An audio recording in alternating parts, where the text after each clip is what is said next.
Wow. Wow. Wow. Wow. Ba-da, ba-da, ba-da, da, da, da, da, ba, ba, da, da, da, da. Eh, that's shit. Let's go play. Why you know the tech? Why you know the tech? Yeah, you the tech. Good boy. Good boy. Hello guys. Hello guys. Anyway. You are bold, Wunduni.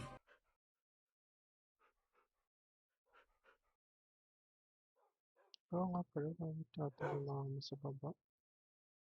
Actually, giving it a ranking of 78 makes it sound pretty unremarkable. Huh. But that's also assuming this scaling multiplier of mine actually makes sense. And when you give it a closer look, I don't really feel like it does. 7,000 steps aren't a whole lot. Bam, You ba-dam, are ba, bam, bold, bam. Wundunique. You dare enter a Dover's home without permission. Now, obviously, I know that the 7,000 steps only takes you part way up the mountain to High Hrothgar, and it's probably, what, 3/4 of the way up the throat of Ayun. the Ay, world? so gagawin But natin yung quest 7,000 na steps to. doesn't really seem that difficult. Alchemy On table. flat-ish ground, you can probably Which, do 7,000 kailangan steps ko in about an ay... hour. But obviously, if you're doing a hike, you're not on flat ground. You're going up a mountain. Please, ako yung Currently, the lemon seed. tallest in Tamriel is Meron akong 7,000 steps should need ko not na take you up this nether far up warts. this mountain. Let's look at Nether some warts, real so? mountains and their step Meron counts for pa context. akong... Although, do be aware that most of these don't have stairs. Ben Nevis, who's making a return to Wala. this video, has an elevation of Nether warts. 1,345 meters and will take you from 30 to Nether warts. 34,000 steps depending on how long your legs are, I guess. Its prominence is the same as well, somehow, meaning that these 30 to 34,000 steps will take you up the full 1,345 meters. Even if we take a 3/4 value, that still puts Ben Nevis's hypothetical High Hrothgar location at around 25,500 steps, roughly 3 times that, the Ano eh? 7,000 steps up High Hrothgar. Kuha And tayo this is a ng... pretty squat mountain. Still, Mount Ben here doesn't have stairs, as I've said Lagay before, ko, hanap just tayo a nito mountain just path in you can case. waddle up. So let's look Lagay at a natin mountain siya that's sa... actually comparable to the throat of the world Ito in some ways tatawag because of the stairs, and mod is the reason I'm related. making this video. Mount Inari. Mount Inari is in the land of So the for rising sun, now, and convenience stores so tayo good ay it makes the local Tesco hanap ng Express as the fortress. convenience store of the season, specifically Kyoto. This mountain famously contains a shrine with a truly ridiculous number of red gates and Alright, pala ako practically as many nakaano. steps. While it only stands 233 meters tall, there are 12,000 steps. Granted, these steps go up and down more than the High Hrothgar steps do, Again? although there is a bit of up and down here and there on the 7,000 steps, and that flat bit with that demonic frost troll. Hanap tayo ng fortress.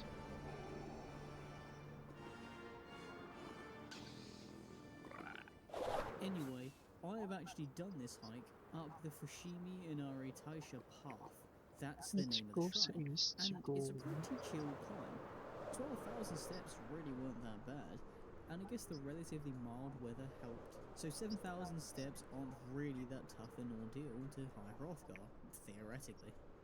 Sure, it's cold, snowy, and there's a damnable frost troll ready to send you right back to your last save, but 7,000 steps is easily a day's climb. Now, that brings up another question. How many steps should there be to High Hrothgar if 7,000 isn't really that tough to get up?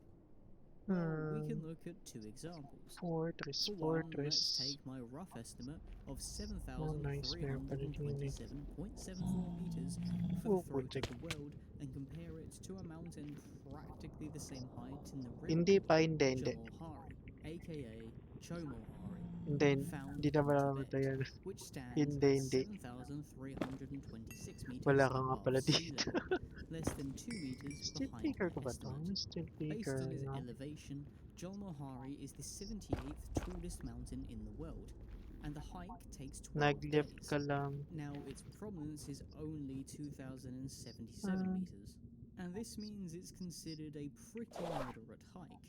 And while I couldn't find how many steps it takes exactly, the path is around the 63.7 kilometers, which is probably 80 to 90,000 steps. Granted, because the path to High Hrothgar doesn't go all the way to the peak of the Throat of the World, and is probably a fair bit steeper due to using actual stairs, you could probably halve this 80 to 90,000 step value to 40 to 45,000 steps. And I Bastion ang feel it could nakita work ko, better than hindi the 7,000 fortress. steps we have Nice. in game, provided my 7,327.74 meter elevation estimate holds up. 7,000 steps just doesn't seem like it's anywhere near enough unless these steps are super steep and only go straight up and down, or if High Hrothgar's not actually that high up the mountain. But as Wala we nga know, pala kung... there are straight sections along the path here and there, and these stairs don't really seem all that steep. Now, also granted that the 7,000 steps to High Hrothgar are actually the stair steps, not the physical steps of putting one foot in front of the other, which is why I halved the steps value from Jolmohari. But even if you think my value of the number of steps there should be here is too generous, you could even halve that and it would be significantly above 7,000. Another way of looking at it is that if we assume that High Hrothgar is roughly 3/4 Grenade! giving it an Ay, walang elevation of tumama. around 5,500 meters, and we assume that each of the steps only go up, that means that each step would have to be 0.785 meters tall. For visual context, steeper than this. And this is not what the stairs look like in the sky. Another method to work out how many steps the Throat of the World I'm should killing you have kasi is ayoko to look sa'yo. at how tall the stairs from there. Here in the mighty land of crumpets, tea, and invading sports, stair steps are 150 millimeters to 170 millimeters. Because there's some up and down straight bits, and because the stairs we see represented in-game don't look at all that steep, I'm going to assume that the average step in High Hrothgar is Let's on take the all lower the end, gold. the 150 millimeter value. So if we take my Wait, natin. 7,327.74 meter value and divide it by the stair height, being 0.15 meters, we get 48,852 steps, rounded to the nearest Ay step. na, Now tingnan mo na that's siya. from sea level to the very peak of the Throat of the World. Tinasmile So you ka can ko probably siya. cut this down to 35,000 to 40,000 steps from the start of Ivarstead to High Hrothgar, which isn't all that far off the estimate I had from using Jolmohari. Also note that Ivarstead is pretty high above sea level, at least I think it is, so my estimate for the elevation of the Throat of the World is probably a lot lower than its actual prominence. Now, you could be lazy and just say that my sums suggest there should be around 40,000 steps to High Hrothgar, since that's where these ranges overlap. But I'm using very broad ranges in estimates. Getting exact values isn't really the goal here, though. It's more to illustrate What that if Bethesda ubusin ko has kayo? quite Ano? a scale for its mountains. It's a similar story Uy, to the may gold pwedeng in gawa na. something like the video here. And of course, I'm not necessarily saying that the scaling issue actually affects you in-game. At the end of the day, Skyrim is a game, but still, if we add up half the 1 to 10 scale, and the Throat of the World is time, there aren't enough stairs. But what if we go the other way around? What if we take the 7,000 steps to High Hrothgar and calculate how tall the mountain should be based on that? This is High Hrothgar, our temple, sanctuary, and home.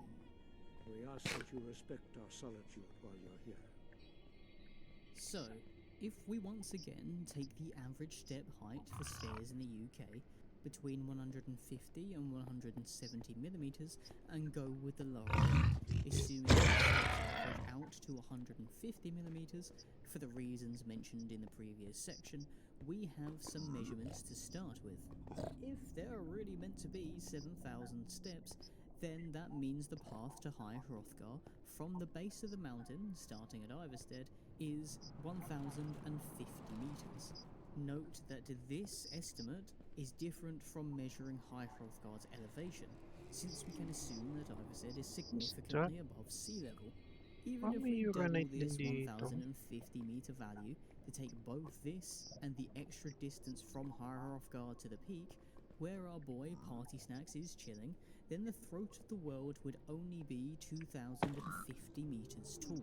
This would then make the throat of the Magalit world kayo. taller than any mountain you would find in the UK based on its elevation, with Ben Nevis well short of the 2,050 meter tall sun. But this doesn't exactly scream tallest mountain in the continent. As I said before, the British Isles don't exactly have very tall mountains. Okay, now technically the throat of the world is historically the second tallest and only has the title of the tallest because of the hell the Red Mountain put the Dunmer through, but either way, the throat of the world isn't exactly wowing me with its height with this estimate. It's more like the knee of the world. Another comparison would be looking at the tallest mountain in Bumalik na naman ako Scandinavia, dito. the area that Skyrim as a country is loosely based around. That would be... okay, don't crucify me for this one. Galhiepigen. Galhiepigen. Sounds kinda close to me. And this here mountain stands proudly in Jotunheimen, Norway. There's even a little cabin on the top, with an elevation of 2,469 meters above sea level. It's still significantly taller than my rather generous estimate for the throat of the world What if when baklasin ko using tong stairs buong to fortress estimate na its to? value. This isn't even the tallest mountain in Europe and is less than a third of the elevation of Everest and K2. So that brings another question. Can the throat of the world actually be this short?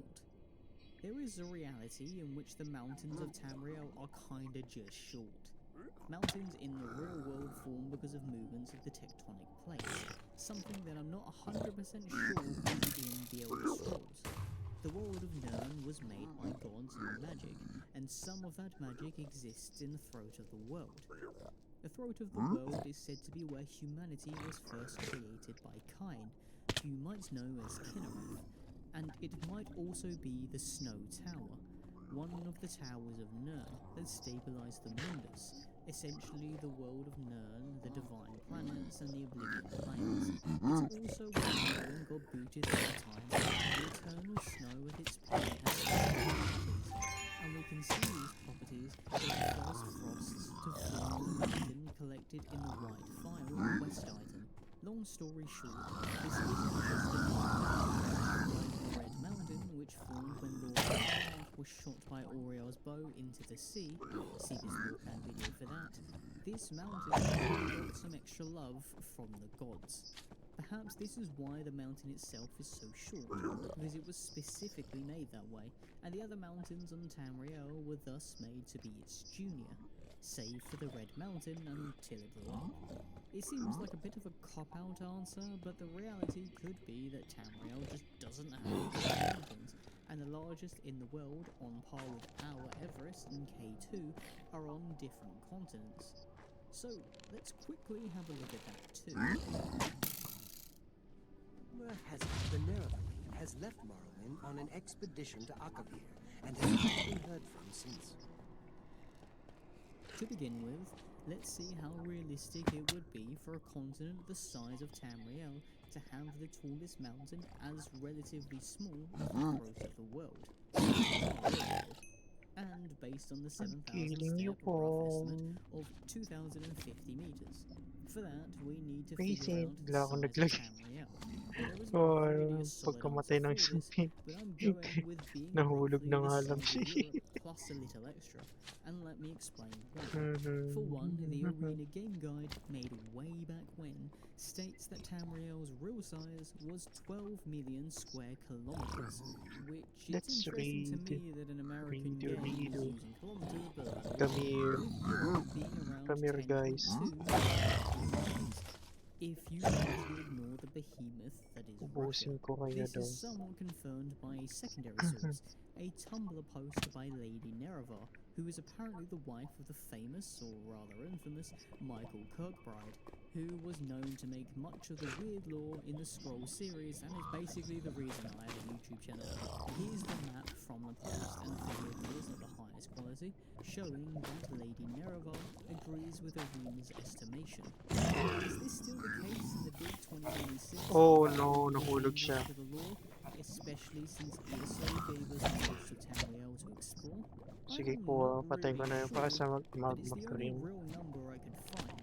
Now, in a similar area in the real world, does the 2050-meter rough estimate add up? Not really. While the tallest and second tallest mountains in Europe are officially in Russia, and we're ignoring Russia for Nice, this ito size ata yung may comparison, update we ng can still netherite look at ingot the third sa tallest, which stands chest. in Georgia, Shakara. Magma Someone cream, give me your magma Now, this cream. mountain has an elevation of 5,193 meters, more than twice my estimate for the throat of the world, so we're still considerably short. If we kind of ignore how science thinkers do a world tour of the tallest mountains on other earthly continents, the throat of the world continues not to impress. For instance, Africa's tallest mountain is Kilimanjaro in Tanzania. Oh, I sure something I can Ginamit finally yung pronounce it. And ga this stands golden even apple. taller than its European cousin at 5,895 meters above sea level. Obviously, Ito, lagay Asia has natin. Everest, so we Putik don't na need to muntik talk na about nawa that sa much. butas. But North America has Denali in Alaska, formerly known as Mount McKinley, standing at an elevation of 6,119 Okay na tayo dito. meters. South America's tallest rock mound is Aconcagua in Argentina, the tallest outside of Asia at 6,961 meters above sea level. Mamatay The pa ata relatively ako dun. small continent of Oceania has Puncak Jaya in New Guinea at 4,884 meters. Oh man, I hope I'm getting these mountain names right.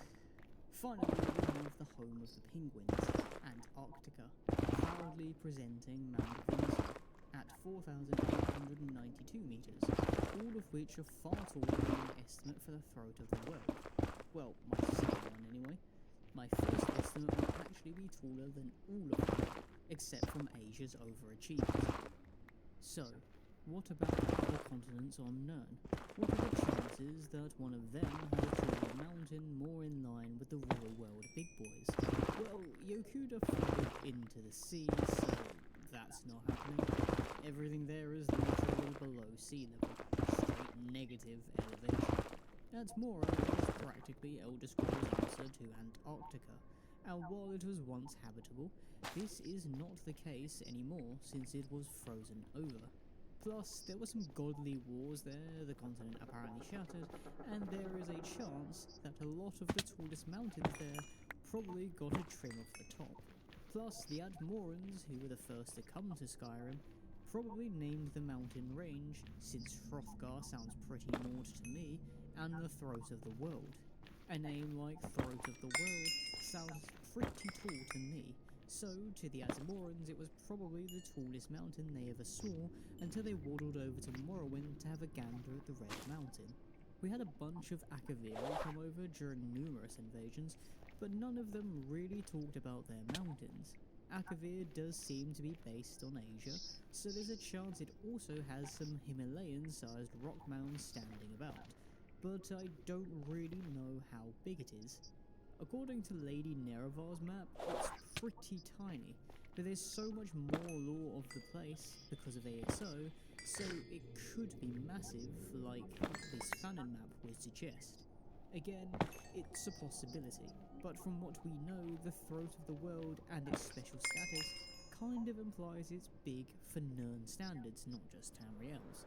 The other continent on the map we need to talk about is Lig, which I'm pretty sure is just blown up. Apparently, Mary's Dagon blew up one of the towers of Nern, called Kim El Garjig, I think, in all caps for some reason. Then the entire continent sank, so, yeah, just like with Yakuda, none of that is above sea level, and we have another continent filled with nothing but negative elevation. So, by default, it kinda seems like the Throat of the World is one of the tallest mountains Uy, in the world, Uy, not just naglag. Tamriel, unless Naglag. Akavir is something special for us. Mainly because two of the continents sank and one got smashed up a bit, then frozen over. Namatay ako?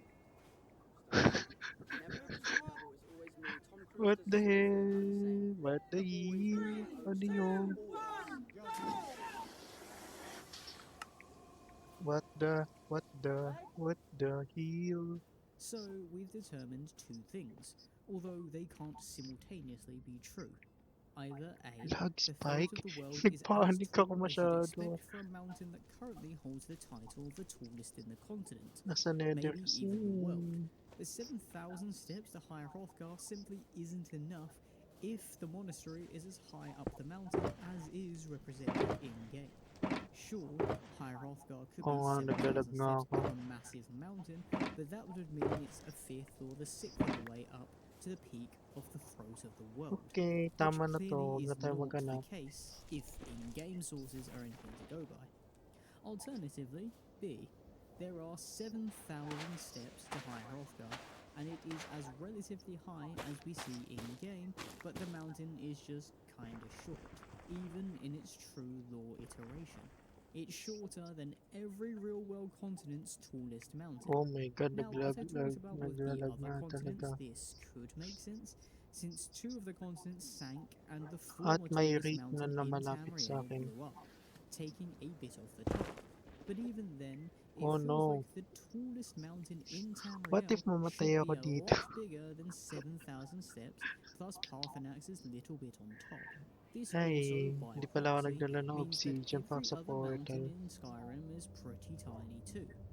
Skyrim as a country is very mountainous, having mountain ranges flanking the south, Yung the Geralt obsidian lang Mountains in the meron. border with Cyrodiil, the west, the Drudak Mountains, flanking Hammerfell Oh, and pero Hyrok, meron dalawang and most chestplate lang. famously, the east border, with the Velothi Mountains bordering Morrowind, probably Oh being the god, most famous naglalag example. nga. With the Hrothgar range, that's 4 pretty meaty mountain ranges plus the odd mountain here and there, and none hold a candle to a Ay, potentially naglalag nga. 2,000-ish meter Throat of the World.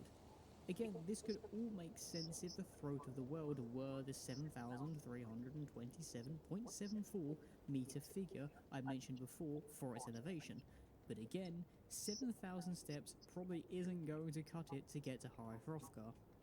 It just feels like the scaling is pretty off, and while it doesn't really matter for gameplay because everything is scaled down, so you don't have to spend literal days, maybe even weeks, walking up a mountain, it does feel like Professor could have done with a geologist or a mathematician to make these figures add up.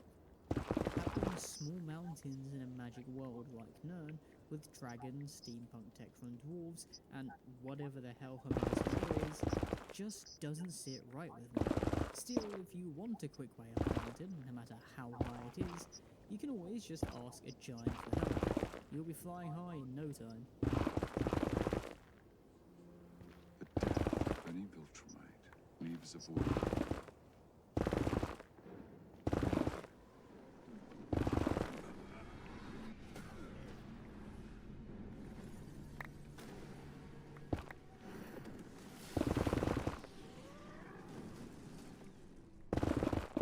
Thanks for watching another strange but less British look at the mechanical aspects of Skyrim. For those of you who like my lore videos, I hope there was enough of that in here for you to enjoy. And for those of you who are new, welcome. As odd as this was, I suppose it was a bit of a geography lesson with various mountains around the world. Maybe it will help you in a pub quiz, if people even do that anymore. There are a few viruses floating around, so who knows? Maybe Zoom quizzes with the family will be popular again, and you can use this knowledge there. On a jarringly different note, I Oh mentioned my the continents god. outside of Oh my Tamriel and went over god. some lore briefly here, but if that is a video you are interested in, please do let me know. I have a long to-do list that will last me a while, but if you guys show specific interest for that, then I'll bump it up the list. In the meantime, please do the whole YouTube ritual of liking, commenting, and subscribing. I really do appreciate the comments you guys make, provided you're not saying something horrifically offensive, and hopefully I'll see you in another video later down the line. Ang layo ko pa naman sa...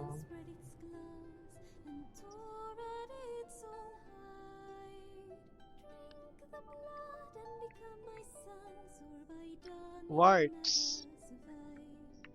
Nether wart.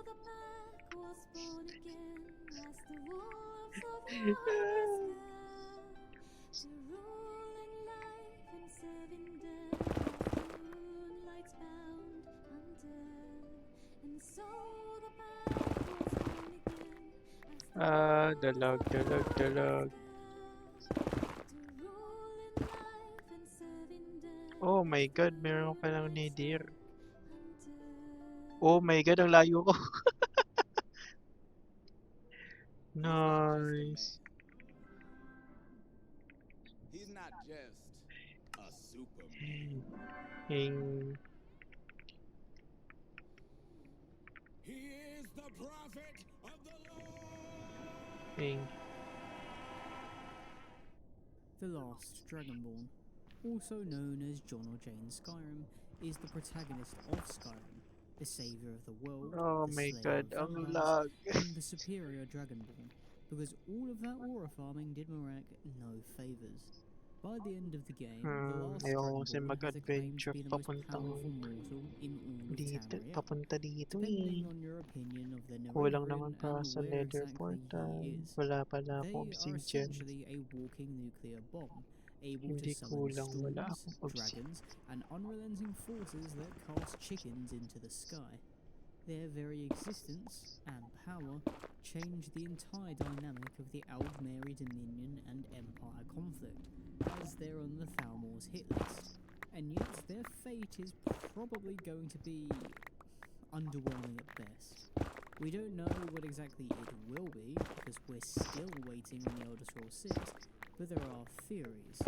So let's have a look at some here, which are the most likely based on what we know about other Scrolls protagonists. So strap in for my best map pat impression, because we're looking at more Scrolls theories.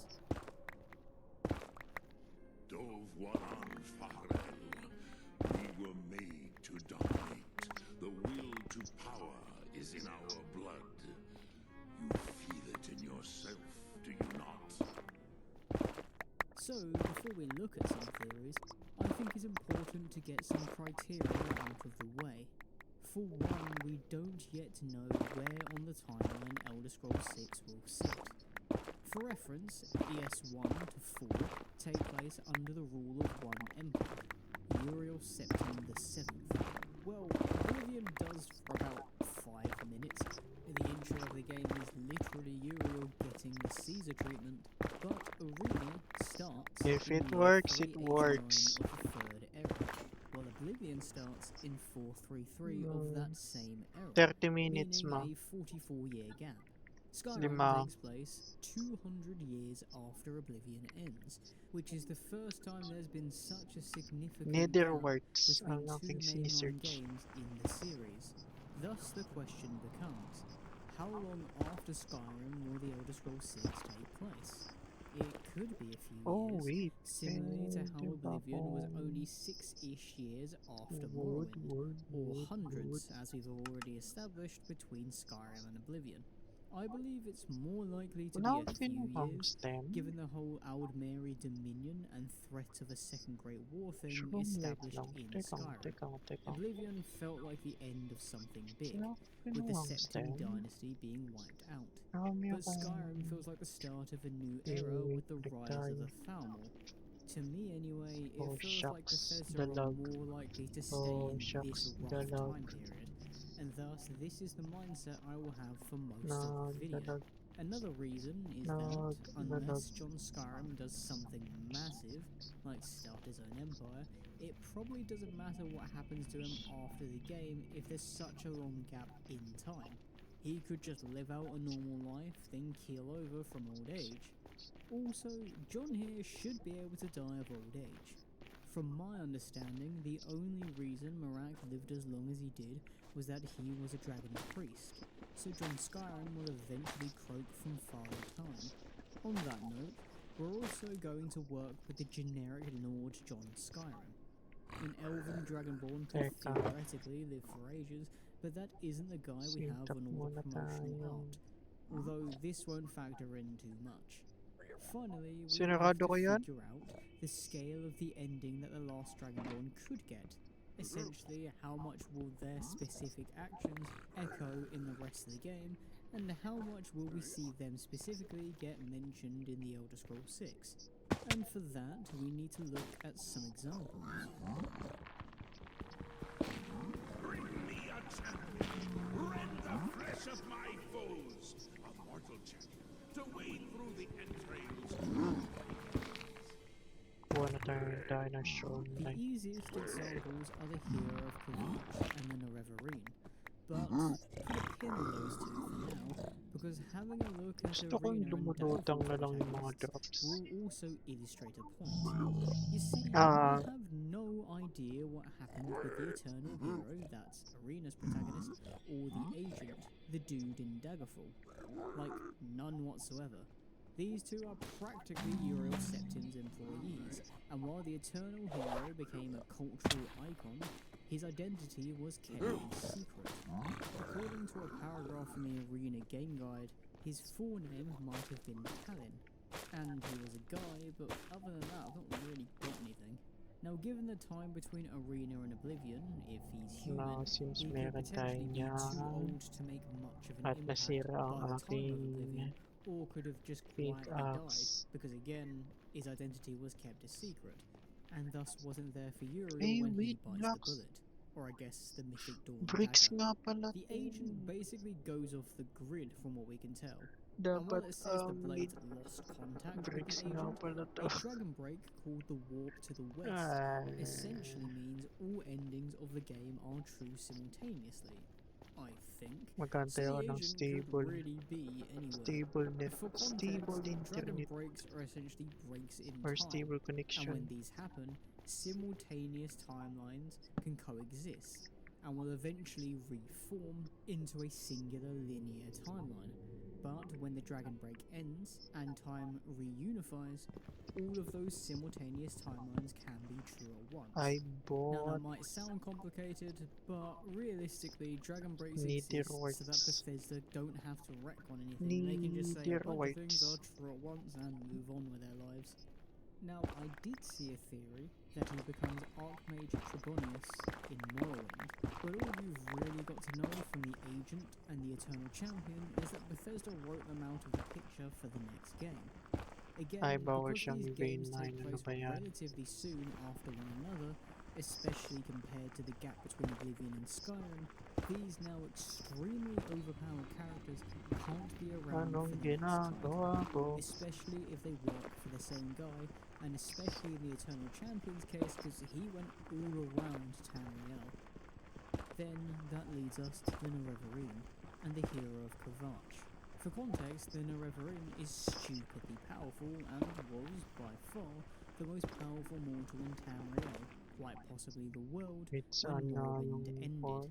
He was a godslayer, mga functionally kabilang immortal, dulo nga and sa there akin. have been many a discussion about who is more powerful, him or Jon Skyrim, as far as mortals go. Now, granted, the Nerevarine might be technically a type of god. In another video on Buti God, na lang may focus conquist. on Talos Ano? specifically, if you want to have a look at that. But the fact that he and Jon Skyrim are even comparable is quite astonishing. It should be no surprise then that the Nerevarine was written out of the Oblivion Crisis to make the crisis, well, more of a crisis.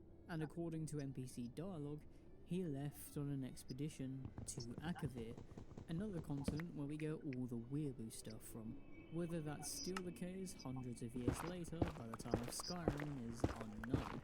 But as I said before, the Nerevarine is functionally immortal, so he's probably still kicking around somewhere on Nirn.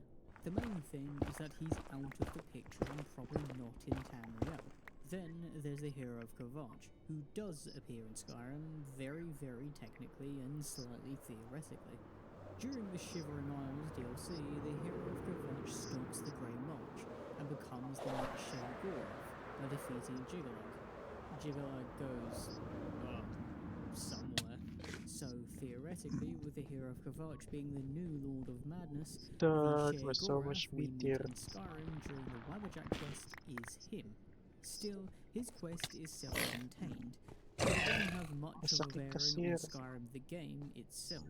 He's also fully Share Gorath at this point, and if the Takot body ako is dun. from the hero of Gavach, there probably isn't much of his mind left.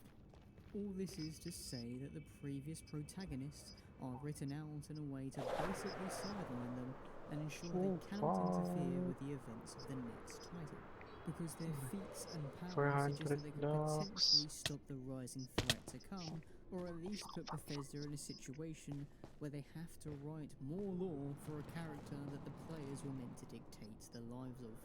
With that in mind, let's have a look at the first of these theories, one very much in line with what happened with the hero of Gavach. I have found a new dragonborn to serve me. Much like the Shivering Isles DLC, the Dragonborn expansion for Skyrim involves a lot of time with the Daedric Prince, Hermaeus Mora, and in their realm of Apocrypha. If you want to know more about Tentacles McGee, I have a video about him here, but it seems that Bethesda has already given itself a way out. Mora famously has a Dragonborn imprisoned in Apocrypha, Morak, and after he's about to get out, we step in to slap him silly, but Squid Game here will want a replacement, even telling Morak in his final moments that he has a new Dragonborn to serve him, being us, obviously.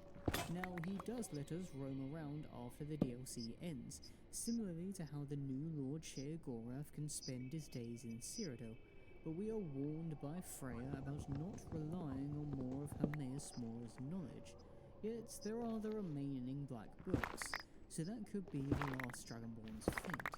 After the Dragonborn DLC ends, maybe we end up in the Nice. tentacle Balik muna tayo clutches sa of labas. Mora after the game ends, taking Morak's place as the mass survivors in Mito, mito, mito, mito, mo. the last Dragonborn Kasi can't do damn. much about it because he's chilling in the Kasi Cypher's grabe middle ang as lag. Hermaeus Natakot ako Mora's dun. trophy prisoner. Of course, there are arguments against this, such as Hermaeus Mora allowing Jon Skyrim to roam Tamriel following Morak's defeat. So it could be that the Daedric Prince would rather us acting as a mobile agent in a way, perhaps unwittingly. Still, this is probably Bethesda's best option if they ever chose one. It makes sense in the lore, given how Mora can keep even Daedric princes imprisoned.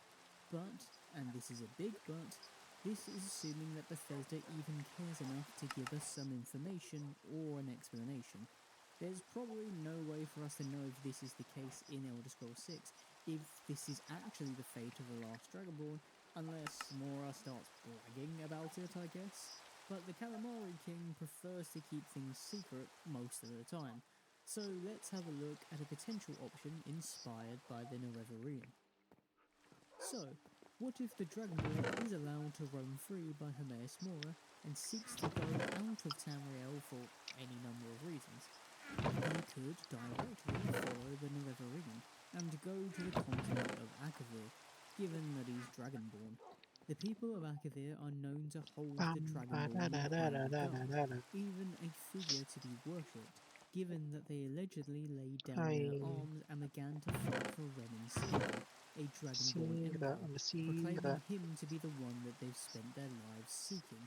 After learning about him in Skyhaven Temple, somewhere we have to go in the main quest, and suffering from the boredom of doing everything, like what the Ebony Warrior goes on about, perhaps Jon Skyrim will seek to learn more about what it means to be a Dragonborn on alien shores, especially because of the polarizing opinions of both Delphine's Blades and the Greybeards.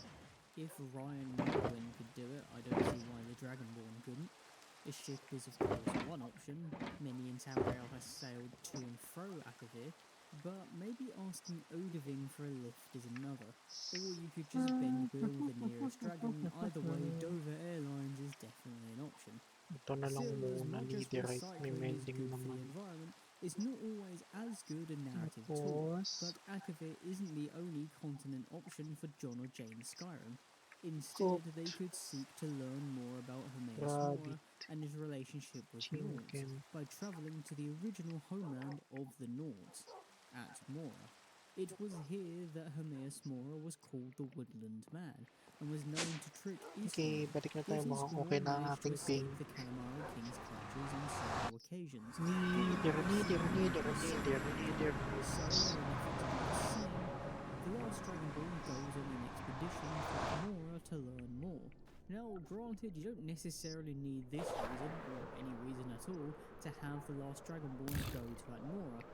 I can't really think of a reason as to why the Nerevarin would go to Akavir, other than, well, he had nothing else better to do, I guess.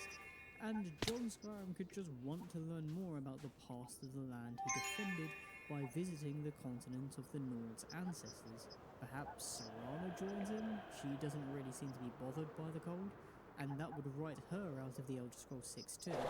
Although a bit of me feels like she might be a returning character for the Elder Scrolls 6, given her popularity in the game. Bastion na It's naman not like we ito. don't get returning characters who aren't gods. Uriel Septim appeared in minigames, and there's also Nelith and Naik Thalai. Hell, the Adoring Fan managed to cross universes, so, you know, anything's possible really. Another reasonable option is that the last Dragonborn, after realising that Alduin probably isn't truly gone, since we don't dine on his soul like every other dragon and Dragonborn, either prepares for Alduin's re-emergence or hunts down what's left of the World Eater. Alduin always ends a Kalpa. That's what a cycle of life is, and I'm pretty sure that happened several times before, since almost all cultures in Tamriel, and even some beyond it, So have tales big. about a past Kalpa. Parthenax knows about it too, and refers to a Kalpa as the egg of the next world. And while he never says the word Kalpa, he references this a few times, talking about the next world when having many a discussion about Alduin. And he believes that once the World Eater's defeated, it's enough to stop the end of the world, at least temporarily. Still, because we don't eat his soul, and because it's very clear that John or Jane Skyrim feels strongly about defeating Alduin, something we don't really get a say in, perhaps the last Dragonborn makes it their mission to either hunt down Alduin's recovering essence to put an end to it for good, or otherwise preserves themselves to be ready for when Alduin returns, thus taking them out of the Elder Scrolls 6. A Serana-style Eternal Map is always an option, if we get a bit of Vampire Knight too, or perhaps we work with Odahviing Parthenax, or whoever else, to become immortal in the Dragon Priest world, and lock ourselves in a sarcophagus ready to face Alduin when the end of the world happens. This could also lead to John Skyrim working with Hermaeus Mora to see this through, or travel to Atmora, the origin of the dragon cult, for answers, feeding into my first and second theories.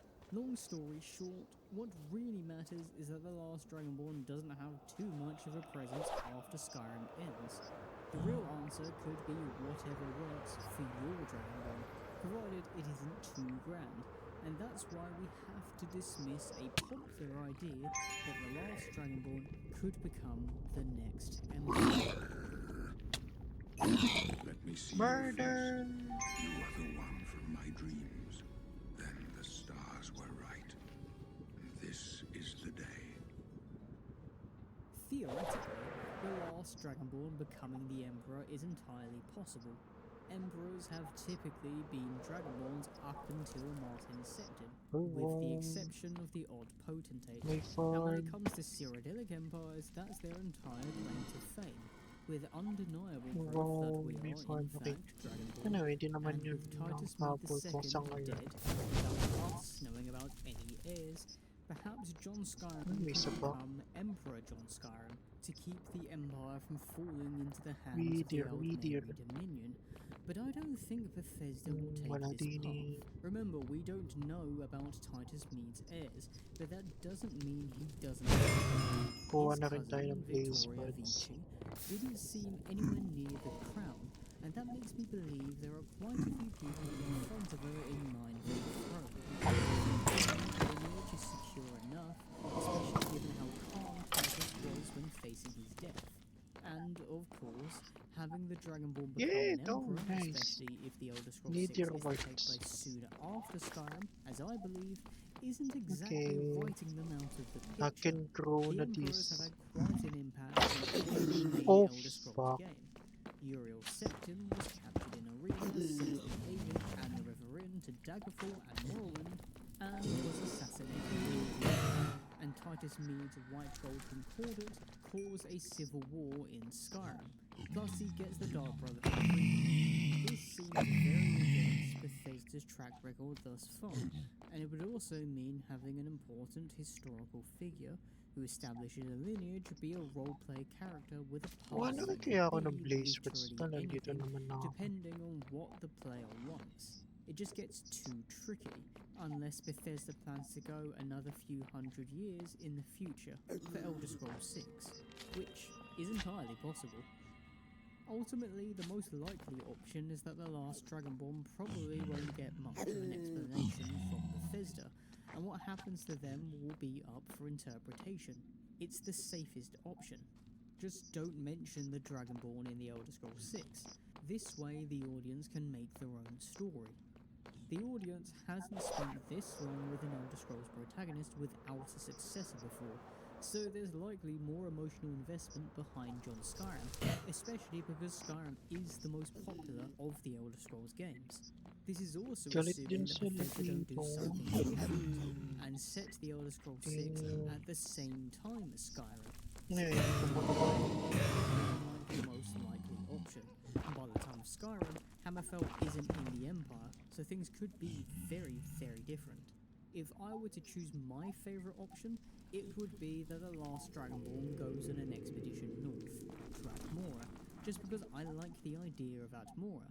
If I were to choose the most likely option, it would be the Atmora.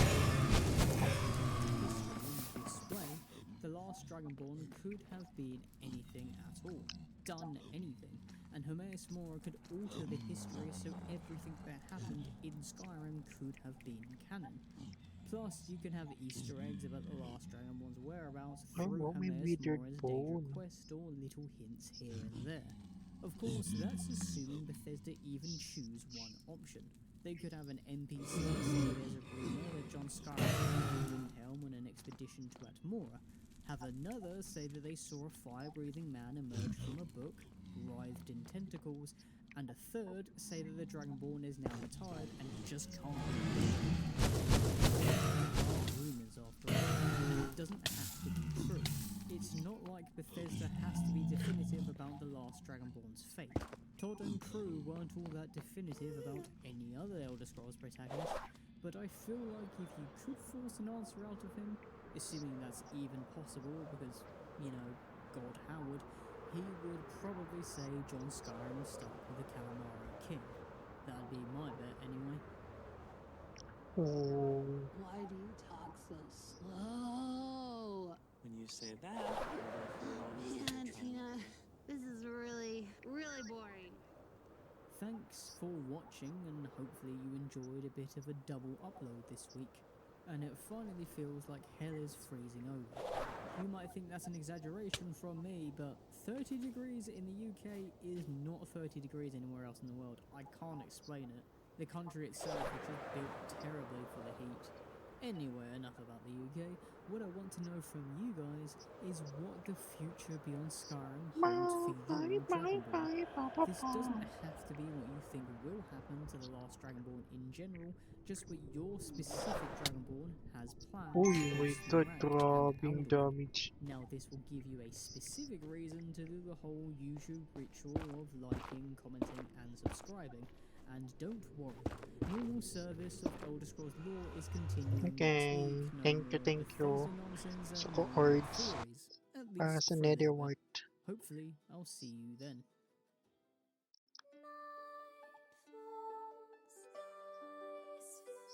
Oh, dalag.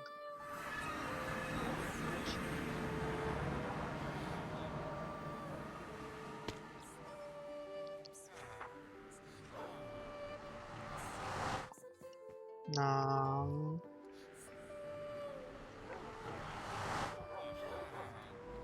Oh my god. Buti nakabalik na ako.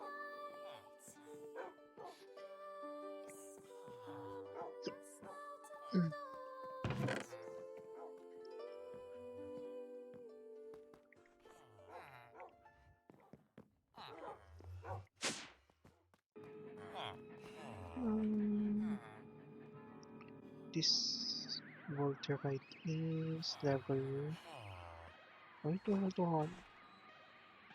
It was level 50. Hircine is one of the most widely worshipped Daedric princes in the Elder Scrolls, and that's probably because he has a lot Repair going core on. na lang He's muna. the Lord of the Hunt, has Sana way too mayroon many din aspects, is wala pa weirdly pala. linked with Christmas and the New Year, or at least the Elder Scrolls equivalents, is rather Whoa. famously the dude behind Lycanthropes, making him Giant popular among sword. furries, I suppose, and has a sub-realm specifically for fishing. Nandito I'm not pala yung joking. pouch ko. He has Daedric lords to manage his Bilhin sub-realms, natin and to. one of those sub-realms is fishing. So, if you're one of those guys who puts fishing profile Chromatic pictures on their steaming dating got. apps, you've got a Daedric prince to worship. And as princes go, you could do a lot worse. You could pick Molag Bal. Ugh. Anyway, Hircine is one of those Daedric princes that's simultaneously Anyway, complicated mag-mining and na lang simple. muna tayo. He's a bit of a paradox. And while you can boil his whole thing into simply hunting and enjoying the thrill of the hunt, his complications come from his literal being, and that is reflected in some of the strange ways in which he's worshipped. So enough dilly-dallying, let's take a look at the Lord of the Hunt, the Daedric Prince, Hircine. I've been watching you for ages, it seems. You have the makings of a fine hunter. You may even be my champion. Since wala naman akong So, to start with, let's have a look at what Hircine lag. actually is. Masyado akong lag. He's a Daedric Prince, and I explained what they are Pero kailangan ko specifically in my ng previous video in the series all kuha about tayo Squid ng... Game, I mean Hermaeus Hindi, Mora, gawa muna but I'll tayo give ng you a quick refresher here. netherite A na... Daedric Prince is a divine being, Ay, hindi. Pwede known as naman an pala Ed to. Arda, which translates to the original spirits, and there are three categories. The Aedra, who Yeah, helped pwede create pala. the world and gave their power to it. The Magni-Gi, Silk who started touch. to help create the world, but didn't want to give up their own Silk powers touch. after they discovered Lorkhan's deception, and so they left, bursting through the sky into Aetherius, creating the sun and the stars. Finally, 3. The Daedric Princes, who took one look at the world-building project and decided they had better things to do, like go fishing apparently. Now these Daedric Princes already have their Oh own my god. realms in Hindi Oblivion, ko pa pala and nilabas yung Hircine's is known as the mga Hunting bato. Grounds because he hunts on these grounds. Makakalimutin Yeah, ba he's the ako? Lord of the Masyad Hunt, not the mabilis na Lord ako of creative ma-distract. naming. The realm itself is said to be an endless forest, where Hircine Ano pa and rin his ang dap hunters ko? hunt practically anything. Uy, anong Humans, kinain na to? beasts, Daedra, and Rotten carp. flesh? Yeah, I'm gonna keep bringing that up. While he's about all things hunt, his spheres are specifically the greatest game, the chase, the sacrifice of mortals, and the sport of Daedra. Remember the sport aspect, because that also means sportsmanship, essentially fairness in a way, something that I, as a mediocre tennis player, can really get behind. And this fairness is part of the reason he's reasonably mainstream in Tamriel as Daedric Princes go. I don't think this sportsmanship is quite far enough to be considered honourable, but it typically means he's not about to bring mass destruction. He's about the thrill, the sport, and the skill of the hunt. Saan This natin makes him siya pretty neutral as ilalagay? Daedra go, but that doesn't mean he's all sunshine and rainbows. Actually, we'll get into why he's specifically against sunshine. And there is a bit Dito of na an lang. elephant in the room with Hircine, or rather, a werewolf. Hircine is the father of man-beasts, and the guy who invented lycanthropy. all kinds of werbeasts owe their curse or gift, depending on your outlook, to Hircine, and he refers to them as his children, acting as their guardian. I suppose it's similar to how pure-blooded vampires, specifically women, are referred to as the daughters of Coldharbour, with Coldharbour being Molag Bal's realm, 8 especially gold. because vampirism is also considered both Wala a ng gift 8 and a gold. curse. As a result, any lycanthrope ends up in Hircine's hunting grounds after death, presumably as one of his hunters. Although, if you've played Hircine's quest in Skyrim, you know that the Lord of the Alchemy Hunt wants you to Archives. go after a werewolf called Sinding, so perhaps some prey. Anything is fair game in the hunting grounds after all. Speaking of what we see in Skyrim, we do get a sense that the people of Tamriel know that being a lycanthrope puts them in the hunting grounds. The companions in the circle are clearly well aware, and their differing views represent the typical reactions to lycanthropy in Tamriel. Is either viewed as a curse, such as the viewpoint of Codron, Nice. Vilcus, and Farkas, who seek to be cured, or a gift that enhances the enjoyment of the thrill of the hunt, even in death, as is the viewpoint of Ayla. She is probably what you'd expect of a Hircine worshipper that has largely managed to integrate into regular society, given that she goes on and on about the thrill of the hunt and yes, she's a werewolf. On the topic of Ayla, let's have a look at how Hircine is worshipped across Tamriel. Let's go mining. Mining. There is no retribution Eh, in the magnanay na hunt. pala. Magkano It na is lang not ako. vengeance I seek, Start but the na lang kaya blood natin course yung of a Skyrim. living hunt. Strangely, we're actually going to start with one of the people who don't care much for Hircine worship, since I think it's an emphasis of how neutral Hircine tends to be: the Dunmer.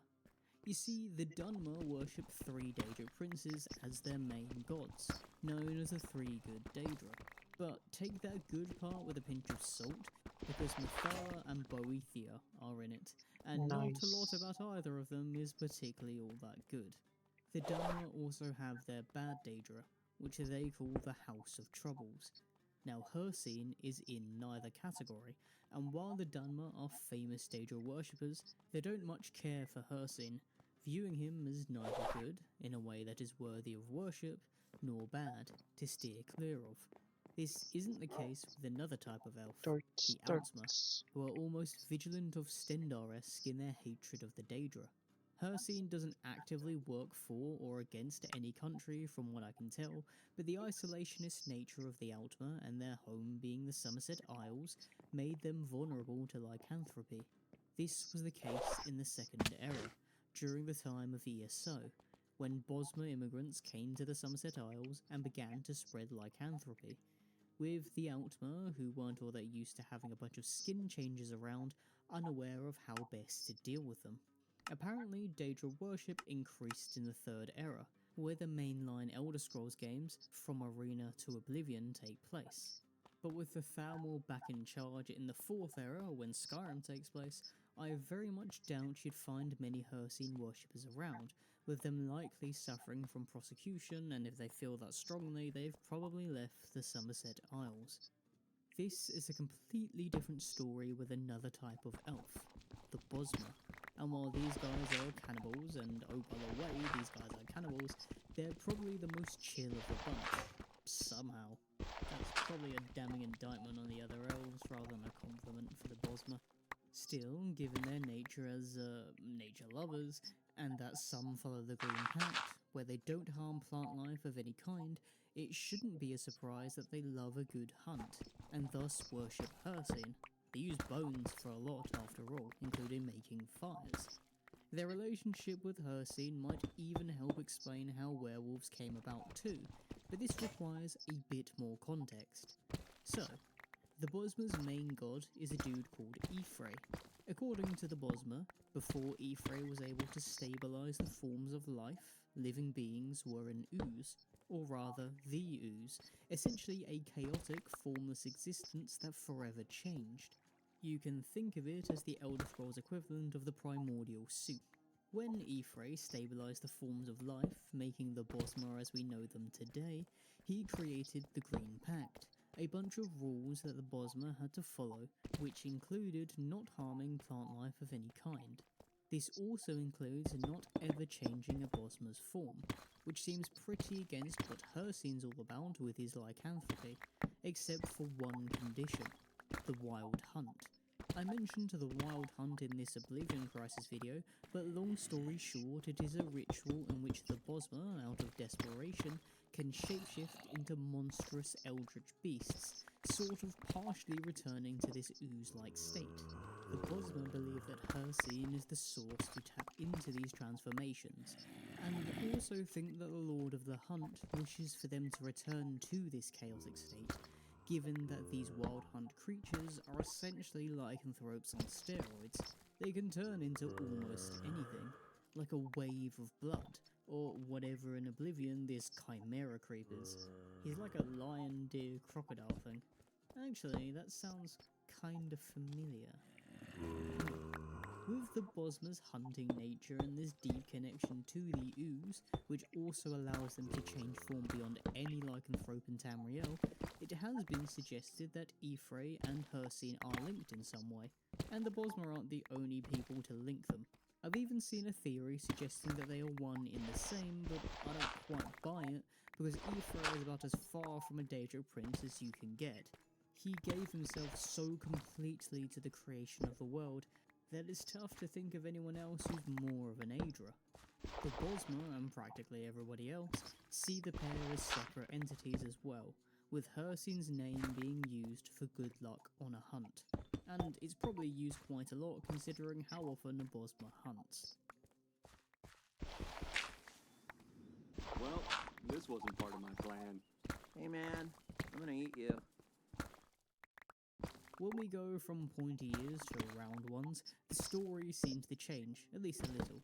There are, of course, many cults that worship Hircine, but as far as the Imperials are concerned, he is one of the 16 acceptable blasphemes. Essentially Tiber Septim's rebranding of the Daedric princes, but that didn't make many of them more inclined to worship Daedra. There's not really much more here for the Imperial side of things, but Britons have two subcultures that worship the Lord of the Hunt. There are the Druids, who call Hircine the Elk of Arrows, which is a pretty cool name. On the topic of elks, you know that elk skull that Hircine is usually represented with? That apparently comes from the Grat Elk, one of Y'ffre's champions, and a trophy of a successful hunt. And remember this, because this will come up later. It's more proof of Y'ffre's link to Hircine, as are the Druids themselves, who are known to follow Y'ffre's way of life, known as the Green. The other subculture is the Weird Covens, which are ironically spelt weirdly. Essentially a bunch of hippie witches, who have quite a variety of ways to worship Hircine. Some are pretty chill, like the Viridian Weird, who offer cures for lycanthropy, while others worship his more feral side. The most obvious example is the Glenmoral Coven, whom we see in the Companion's Quest in Skyrim, but seem to originate from High Rock.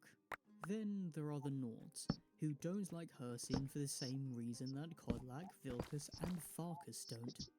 Hircine's gift, or curse, of lycanthropy means you can't get into Sovngarde, thus the Nords aren't too happy about it. I am generalising here because there are some Nords who actively worship Hircine, like the Werebear troop we meet in Solstheim. The Red Guards don't seem to care much for Hircine in any capacity, and given that their culture comes from another continent, Yokuda, it might be because Hircine never really had any influence in that continent to begin with, so I guess that then leads us to the Beast Folk. Now the Argonians could not give a They are known for fishing, but even then they don't mention Hircine anywhere from what I can tell. I do get suspicious whenever I see nothing about something in Elder Scrolls lore. I sometimes wonder if I've missed a scrap written on Michael Kirkbride's napkin one time, but yeah, I've got nothing here for the Argonians or the Redguards. This is probably due to how the Argonians worship the Hist, and seem to be the only race to do so, with their culture revolving around these wacky trees. But this is not the case with the Khajiit. Now the Khajiit are known for their very strange interpretations of practically everything. Everything is some form of cat. For example, this is their iteration of Sher Gorath. Look at him. They call him the Skooma Cat as well. That's like calling him the Crack Cat. Now, Hircine is known as the Hungry Cat, which... oh sure, these cat people crack me up. Anyway, the Khajiit seem to respect the Hungry Cat, especially hunters.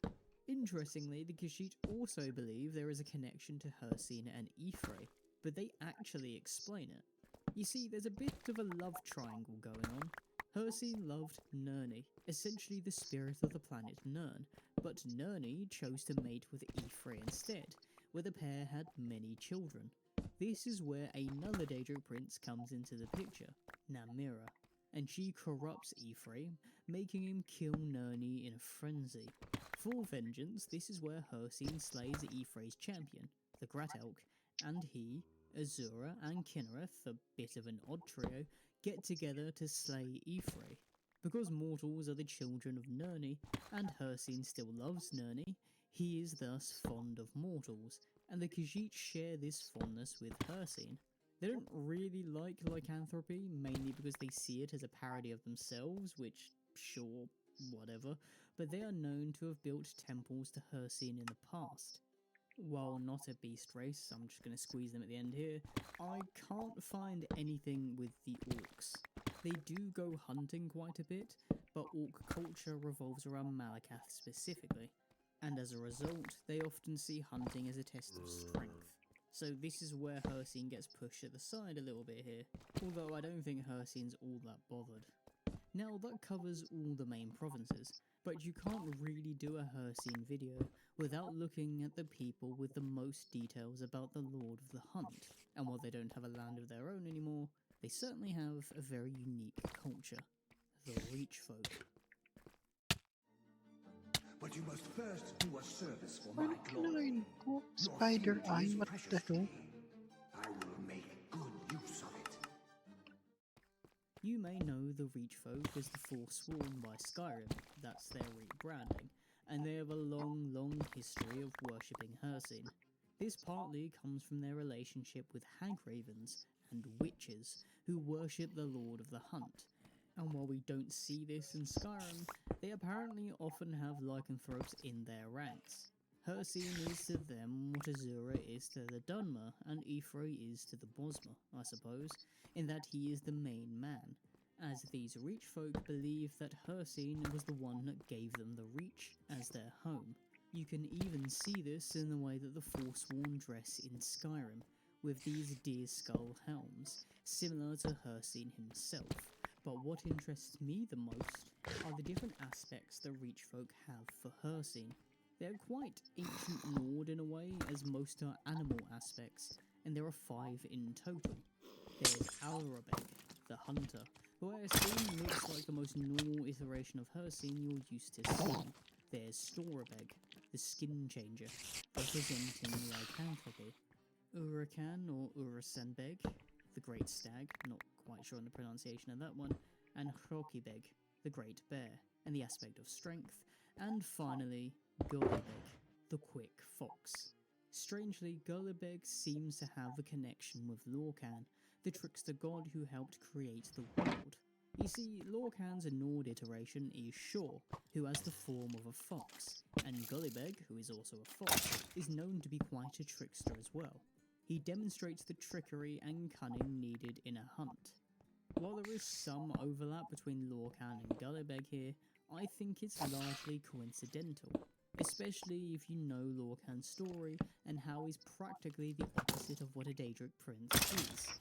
Check out this video for that one.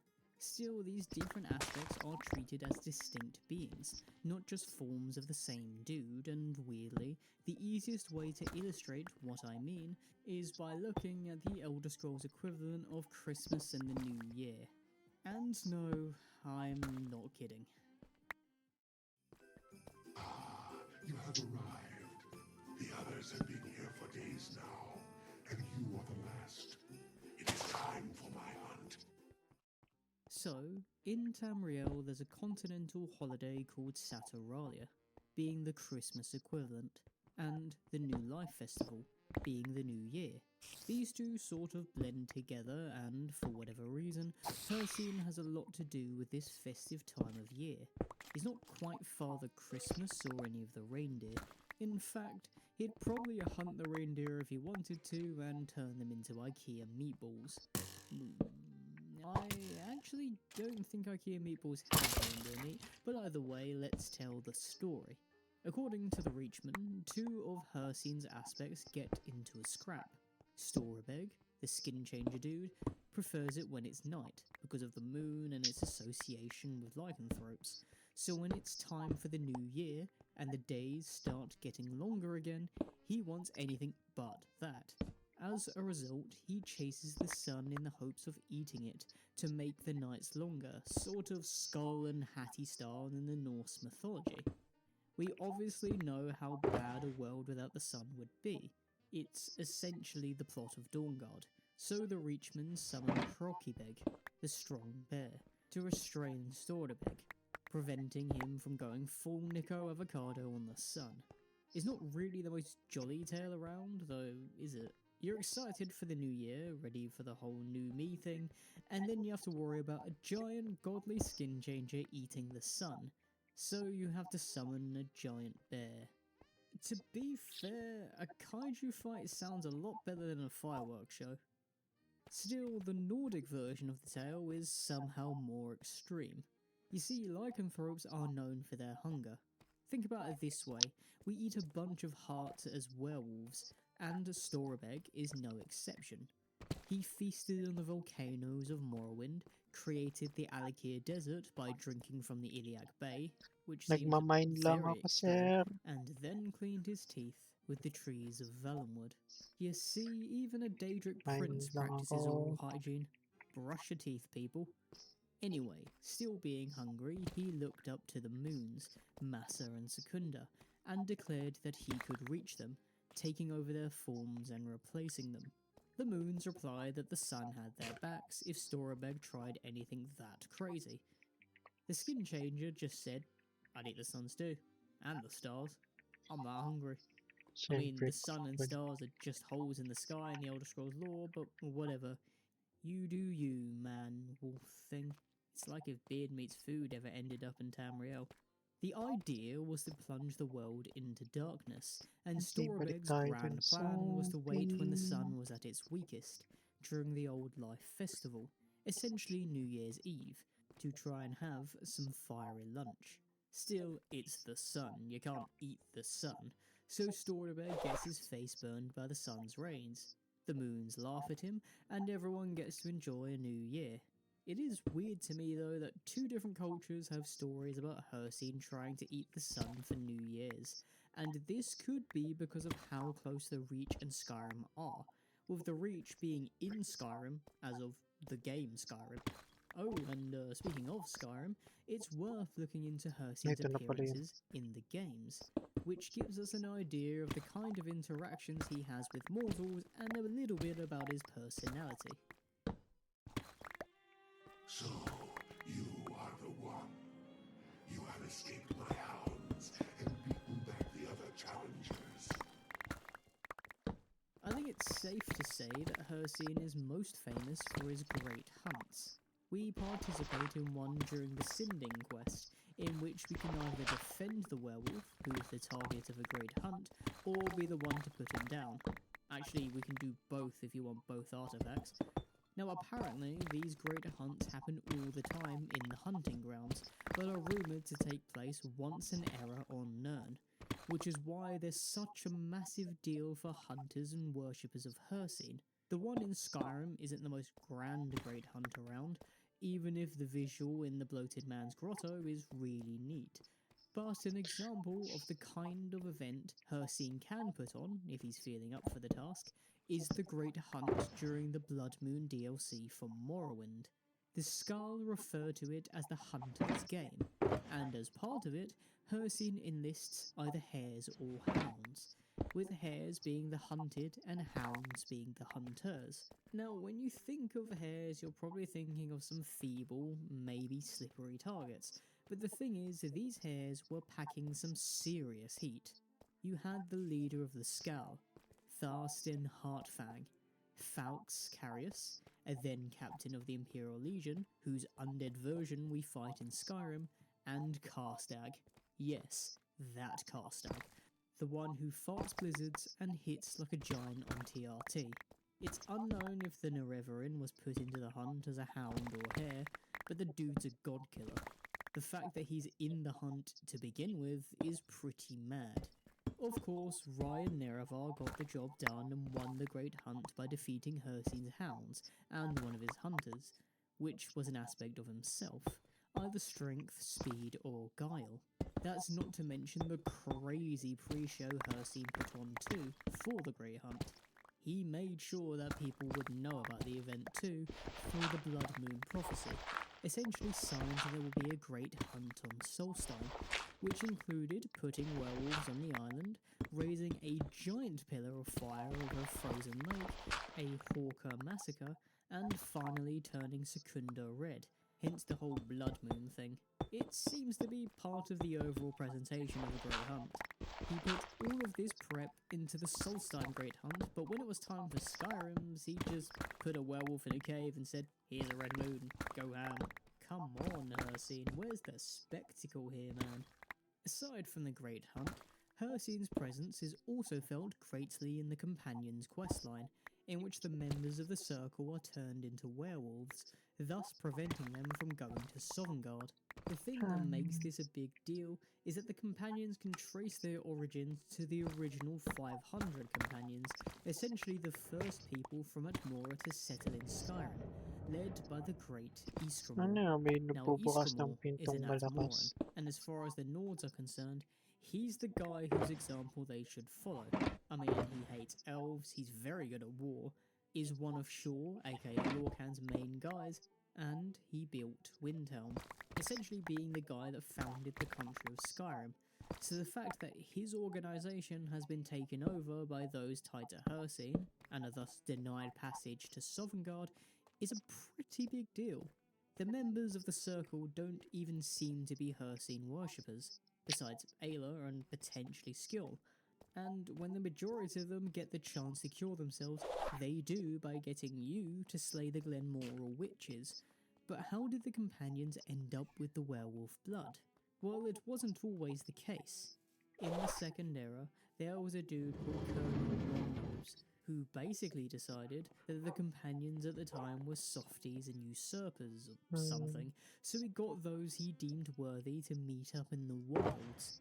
There, he decided to restructure the Companions with a leadership group, known as the Circle, named after Ysgramor's circle of ship captains who sailed from Atmora. Colonel wanted to make sure that the old ways were venerated, with the phrase "honour through blood" being his main thing. The formation of the Circle allowed for secret keeping within the Companions, and this later led to Turfig he doesn't have a title. He's just Turfig. Anyway, this led to Turfig making a pact with the Glenmoral witches to give the Circle the Beast's blood, possibly just to make the Companions more powerful. I couldn't find an exact reason why Turfig turned to lycanthropy, although he is described as a good but short-sighted harbinger, so perhaps he was tricked by the prospect of greater power. Trickery is part of Hircine's deal after all, and Turfig doesn't sound like a Hircine worshipper, given that he tried to go to Sovngarde after his death, only for Hircine to snatch him from the Whalebone Bridge and bring him to the hunting grounds. His pact lasted for hundreds of years, although if you, John Skyrim, as the new harbinger of the Companions, rid Farkas, Vilkas, Kodlak, and then yourself of the Beast's blood, it seems like Hircine's shadow over the Companions will finally be lifted, as Ayla would be the only werewolf left in the Circle. Granted, I'm not really sure how much Hircine cares. Most of the dead harbingers are hiding in Ysgramor's tomb anyway, their spirits avoiding Hircine, and it doesn't really affect his hunting escapades. He probably does find the whole thing at least a little funny though. So, Hircine is another neutral and kinda specific Daedric Lord. He's definitely not one to cross. He did try to eat the sun for the new year after all, and is known to slay other gods, but he is all about the hunt. He doesn't necessarily care about conquest, burning Tamriel to the ground, or doing whatever nonsense Sheogorath does. He's all about the hunt, and as a result, he's pretty fair as Daedric princes go. He cares greatly for the sportsmanship aspect of the hunt, and the hares, essentially the targets of his hunts, need to have a fair shot at escaping. Otherwise, what would be the point of the hunt? Where would the thrill be? While the hunts are tipped towards the hunter, since Hircine is the lord of the hunt, not the lord of being hunted, that sportsmanship element shows that he cares more about the process than the result. Something rare among Daedric princes. He will take a loss relatively well, especially for a divine being, and if you find yourself at his mercy, you will always have a chance. The real big downside is the whole lycanthropy thing. Yeah, losing your mind to beastly instincts and potentially ripping someone to shreds is not the best thing in the world. Also, eating the sun. Yeah, that was a bit mental. He's also pretty violent, but I'm not a hunter, so if you are, perhaps Hircine's worship appeals to you. Or if you're a fisherman, post about your biggest catches. Hircine appreciates it. Reaches the shore. What is it? This monster is not what I expected to. Thanks for watching episode 2 of my Daedric Prince series. Who do you guys want to see next? Let me know. I'm leaning toward Malakath or Sheogorath, mainly because I find those two funny for differing reasons. But if a bunch of you guys are clamouring for another prince to get the love first, then I'll get to that beforehand. Also, the World Cup's starting soon. I might do a video on that. A very, very normal video about Skyrim and football. Anyway, please do the whole YouTube ritual of liking, commenting and subscribing, and I hope to see you next week for another video. The wolf breaks fangs and spread its claws and tore at its own hide. Drink the blood and become my sons, or by dawn you'll never survive. And so the pack was born again as the wolves of Jorrvaskr, to rule in life and serve in death as the moonlight's bound hunter. And so the pack was born again as the wolves of Jorrvaskr, to rule in life and serve in death as the moonlight's bound hunter. Okay, tigil na dyan. Next. Freak show! You're going nowhere! I got you for 3 minutes! 3 minutes of playtime! Oh my god, The 9:30 na Elder pala. Scrolls takes place in a Pag ano world, na nga, Skyrim na nga. planet of Nirn, and the overall location of Sige, 1 Mundus. hour 30 With that minutes said, natin we have itong yet to leave the pag-mine. continent of Tamriel, where all the fun stuff seems to Tapos take place. Skyrim. And if Bethesda goes Total, where we think na-test it ko na will for the kanina Elder na Scrolls 6, gumagana being yung Hammerfell or even the wider collection. Iliac Bay, it doesn't seem like we're leaving its shores anytime soon. Still, we've got a whole planet here, and while we've seen more of literal Oblivion realms than other lands outside Tamriel, these lands still exist. There's actually a decent chunk of lore for them too, so let's have a cursory look at them today, discuss how these lands have influenced our Tamriel, and draw some real-life links where we can. Note that this lore is likely to change as time goes on, since we've never seen these lands in person, and with Todd saying the main games won't leave Tamriel for quite some time, the lore will more than likely be kept vague and up for interpretation. That's never stopped me though, so we're looking at the planet of Nirn, and its many continents beyond Tamriel. You wonder to find me here? Discretion is our watchword. Only a few of us have the honor to serve publicly in the Imperial Guard. To begin with, let's look at a world map. Now there isn't a canon one, which is a bit of a problem since we have no idea of the scale of these continents, but the main main thing I want you guys to take away is the names of these continents. So have a gander at this one here. This one is by an artist called Okir, and speculation prevents me from calling it accurate because we don't know the shape of anything outside of Tamriel. But all the names are here. Another problem is that Nirn is actually emptier than it appears on this map, by the time of Skyrim anyway, because of plenty of disasters, and there is a missing continent from this map that likely existed at a different time, which I'll explain later as a bit of a bonus round. For the sake of this video, we'll split the continents up into two groups, those that are still around and those that have vanished for whatever reason.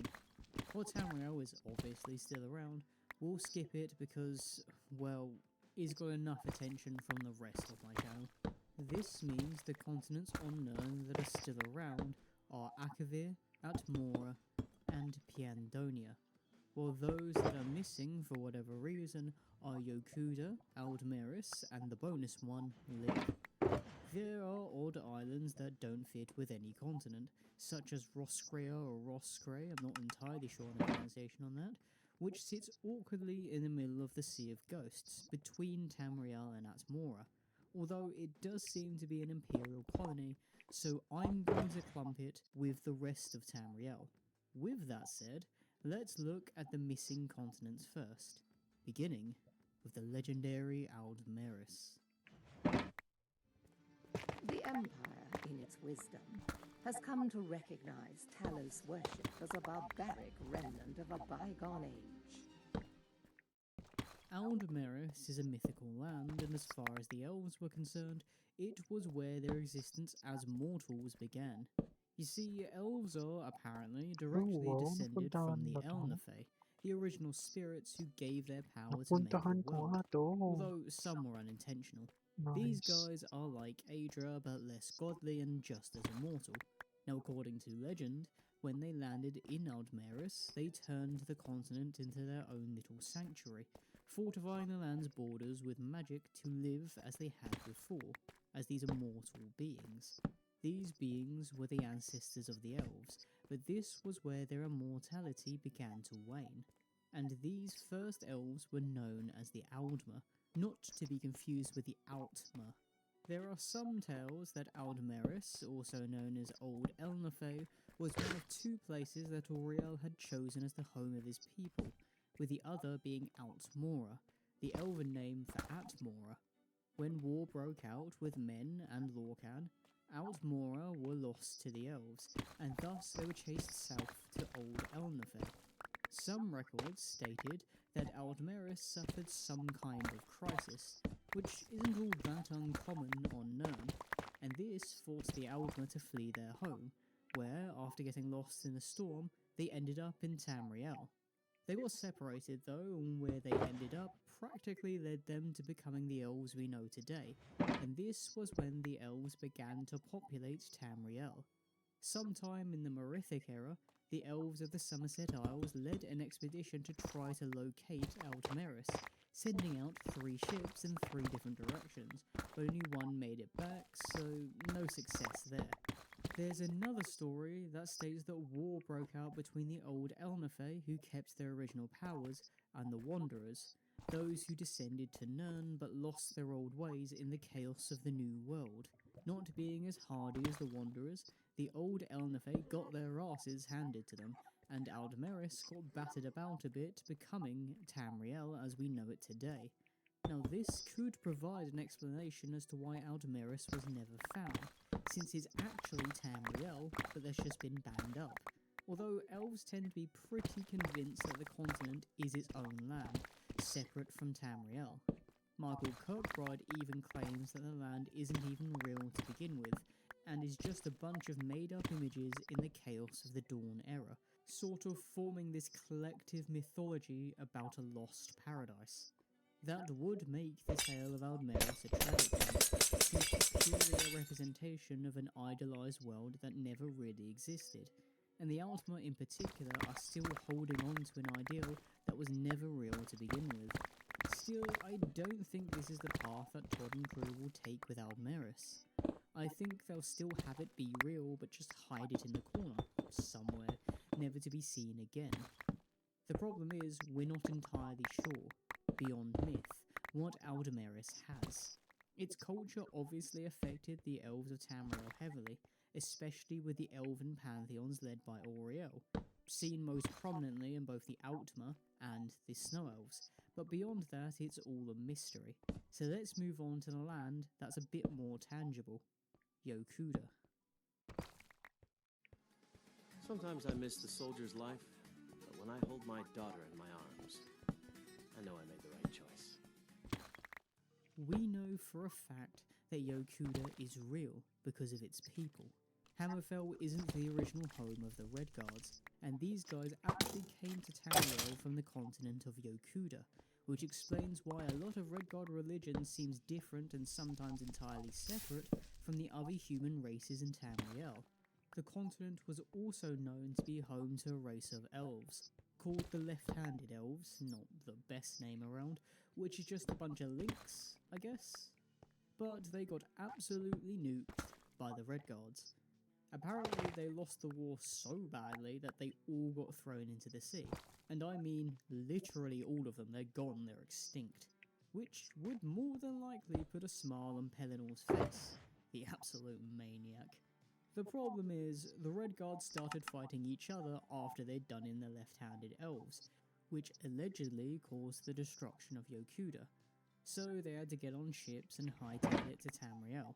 Since they ended up in Hammerfell, we know that Yokuda used to be to the west, and a lot of them must have bitten the bullet because, according to Kirkbride, Yokuda is 4 times the size of Tamriel. Let that sink in for a bit. 4 times.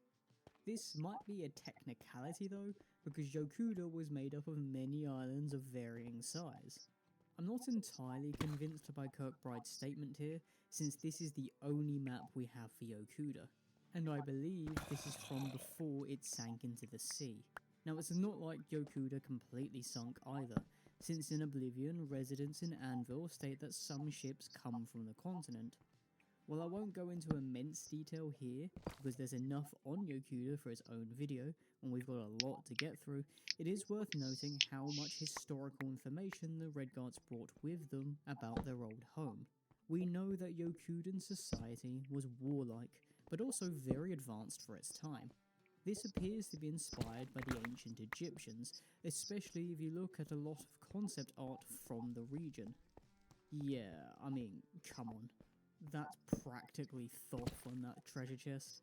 While I'm not an expert on names, you can maybe see this too in the names of some of the islands, which include... oh, okay. Whew.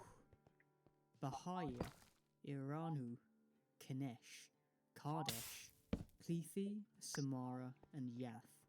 The largest island, Akos Kazaz, had many environments and was more than likely the centre of the continent's advances, with Chotambu, its capital, probably being one of the most advanced cities in the world at one point.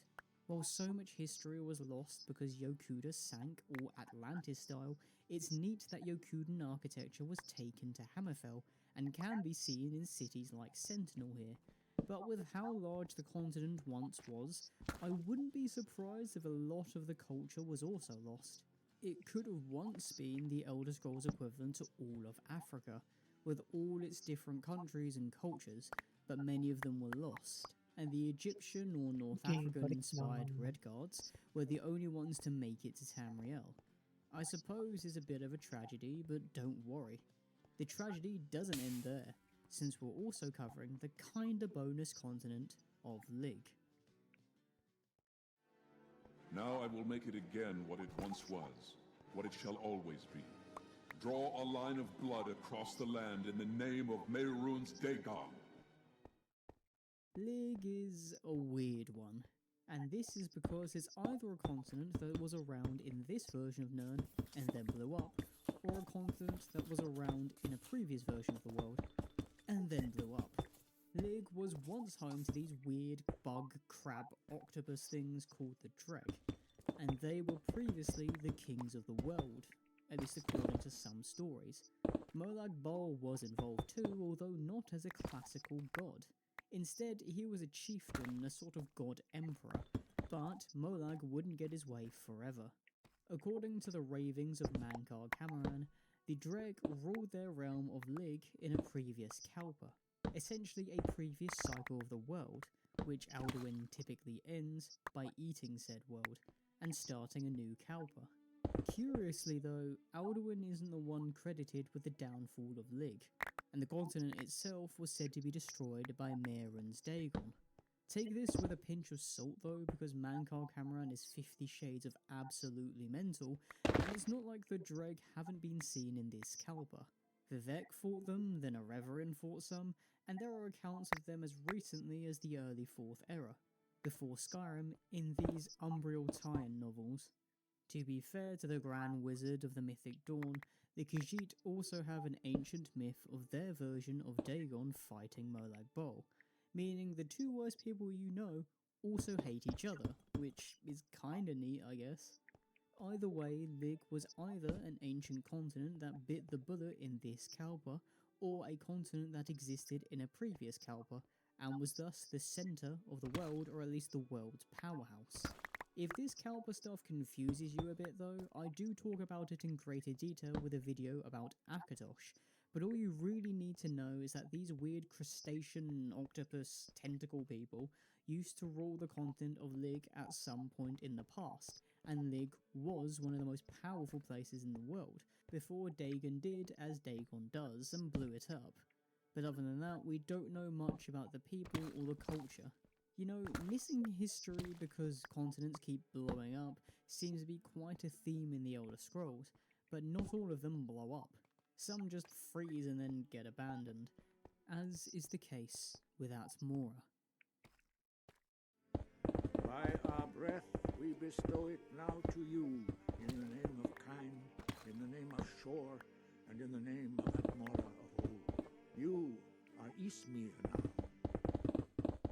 We've already mentioned Atmora as a previous kingdom of the elves, which they called Outmora, but it's more classically known as the Home of Men, and because of Skyrim retcons, the original Kingdom of Dragons. Thankfully, we do get a pretty strong sense of what the Atmorans were like culturally, and I explore this in greater detail with this video about Nords, but the history is where things get dubious. We know, or at least think, that there was a war between elves led by Auriel and men, led by Shor/Lorcan, which caused the continent to get pretty banged up, but eventually made it a home for men. It is rumoured that the Needs, which later became Imperials, were actually the first batch of migrants from Atmora, although they didn't retain a lot of Atmoran culture, so it's a link we can't quite prove. We also don't quite know what the dragons were doing during all this time, and my headcanon is that they just watched two gods duke it out on the side with popcorn in hand, or I guess in claw. They have claws, right? What we do know is that they somehow became a religion among the humans in Atmora, and while they weren't quite the tyrants we know them as yet, it did seem like they ruled the continent through their dragon cult. At some point there was a civil war on the continent, and I'm assuming there was some dragon versus dragon combat here, or at least infighting between dragon priests, similar to what we heard about when we saw the history between Marak and Valok the Jailer. This civil war led to a migration, with Ysgramor, his family and others travelling across the Sea of Ghosts, forming what would later be Skyrim. Before he actually formed the country though, he came back to pick up his boys, the 500 companions, to get revenge on the Snow Elves after they destroyed his newly found city of Sarthal, and then made the country as we know it, with the dragons following his trail soon after. And this eventually led to the Dragon Wars we saw in Skyrim. We aren't 100% clear on the timeline here, but what is known is that around the time of Ysgramor's migration, Atmora's climate began to shift. It was always a cold place. Ysgramor was known to adventure in the Frostwoods in his youth, and you don't get a name like that by having Spain's climate, but there was greenery about. However, the continent succumbed to the Frostfall, not to be confused with the month, Frostfall, where everything started looking too friendly for penguins and not friendly enough for us humans, and this could explain why the Admorans began to travel in larger numbers with the Dragon Cult after Ysgramor's arrival in Skyrim. We know that migration kept going for some time, since an ancient Nordic hero, Ysmir Wulfharth, was said to be from Atmora, and he became king after Ysgramor's dynasty had ended, and also long after the Dragon Wars in the late Merithic era.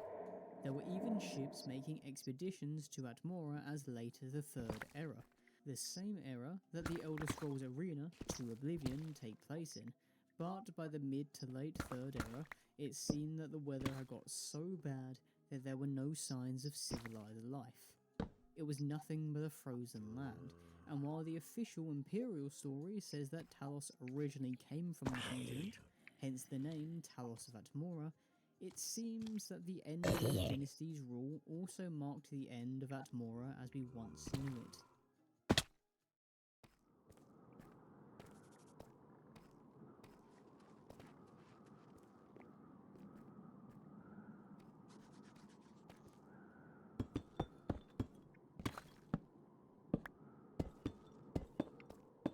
Well, this sucks. Now, if you want to know more about the continent, specifically Ysgramor's hijinks while he lived there, this Hermaeus Mora video will tell you more. Trust me, it might sound weird now, but it does make sense in that video. And while we know a lot about Atmoran society, since a lot of it carried over in Skyrim, we also know a lot about how weird local life was there. They probably aren't alive now because it's bloody freezing up there, but there's a lot to separate Atmoran life from Skyrim's. For instance, check out this bear. Actually, he's cute, but not that remarkable. Oh, check out this penguin puffin looking thing. It's a Chubloon, and apparently Ysgramor wrestled a massive one. Much more remarkably, there were also ancient giants, far larger than the ones we see in Skyrim, and the ones we see in Skyrim probably came from Atmora too. I mean, look at this guy. He's pretty big. As well as apparently this guy too, the King of Atmora, with a sketch here of him talking to a young Talos by Michael Kirkbride. There were also some flying whales called snow whales that may have migrated back and forth from Atmora to Skyrim, since the Nords were known to hunt these flying whales in the throat of the world. We know that Atmora and Skyrim did share a lot of animals, however, since the animals on the totems in the ancient Nord tombs are symbols from Atmora, so we're assuming that they're based on animals that live there too, but we don't know much about cities or settlements, weirdly. The main one we do have is Jilkafik, a large coastal city nearish to Skyrim with a fat shipyard. It's definitely empty now, but it was once where Ysgramor's sons, Ilgar and Ingol, had their ships commissioned, and where Ysgramor planned to travel from with the 500 companions. I wouldn't have been surprised if this was considered one of the greatest cities on the continent, but we're not getting massive amounts of information about great cities, about its capitals, and about the inner workings of different clans. Most of Atmora's lore has something to do with either dragons, an ancient godly battle, or Ysgramor, but right now it's an ice cube, so let's look at a place that actually has some life in it. Piandonia. I don't buy all that talk about ship captains having to be stern and strict. I want my crewmen to enjoy their work. Piandonia apparently translates to the Vale of Mists, or something to that effect, and is famously the home of the Maralmur, Sea Elves. Apparently these elves came to the continent after being exiled from Aldmeris, and are known to get into wars with the Aldmer and Outmer.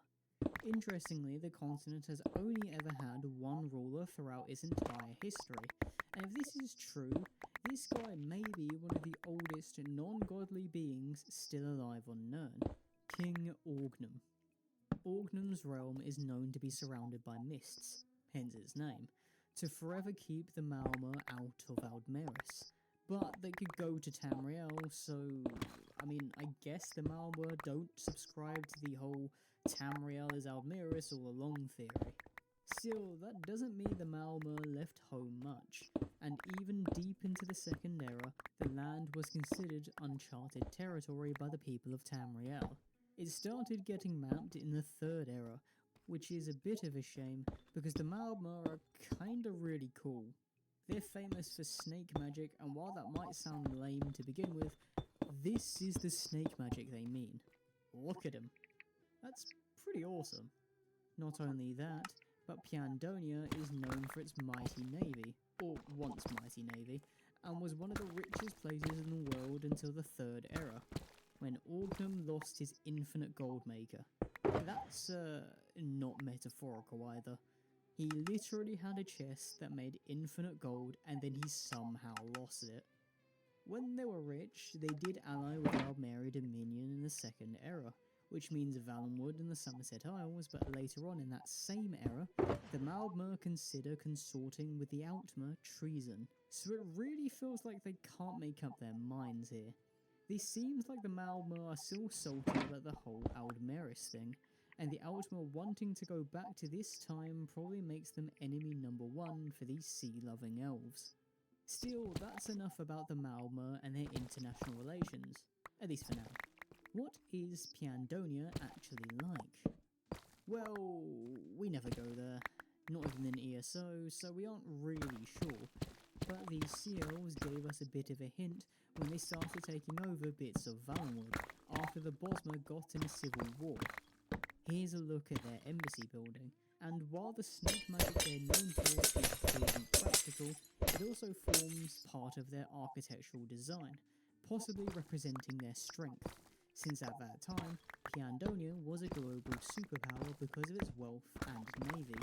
It's no surprise that, as an island nation of sea elves, Piandonia had access to this great navy, which had since sunk by the time of Skyrim, possibly into obscurity, especially since a fleet was defeated in the year 3E 110, when the Outmer teamed up with the Empire and the Sigic Order during the War of the Isle. Since then, I guess the Malmö have kept to themselves, so we probably aren't going to get to see them in the Elder Scrolls 6, especially because of their previous views. Because of their previous might and literal unlimited gold, the Malmö saw themselves as the hunter, while the rest of Nirn was the prey, which is pretty cringe if you say that out loud. And getting humbled by those you see as prey would probably make me want to hide myself as well. With their immortal ruler, Piandonia was probably a glimpse into the past, a sort of Atlantis-like realm, except it never sank.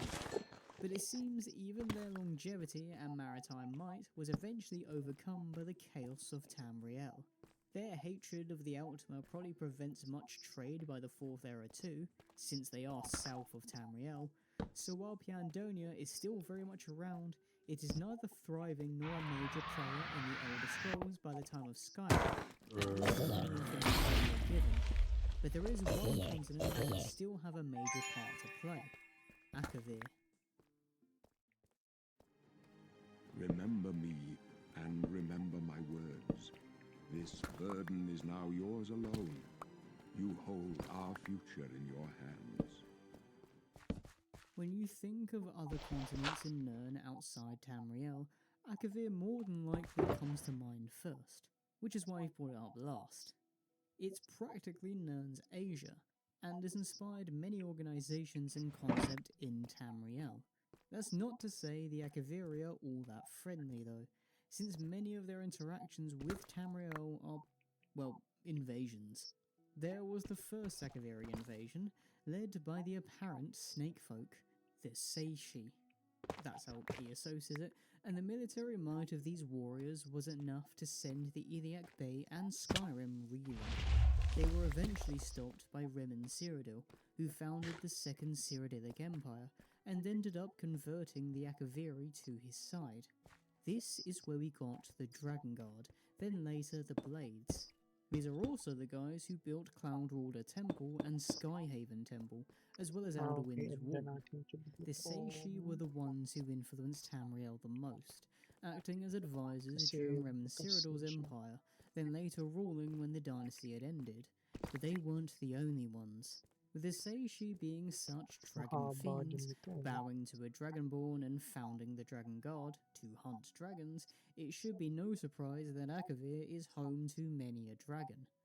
Now, I'm not too familiar with pre-Skyrim lore, but I believe the original intention was to have dragons be from Akavir, and while we know they had that empire under Alduin in Atmora, dragons chilling in Akavir probably remain true to this day.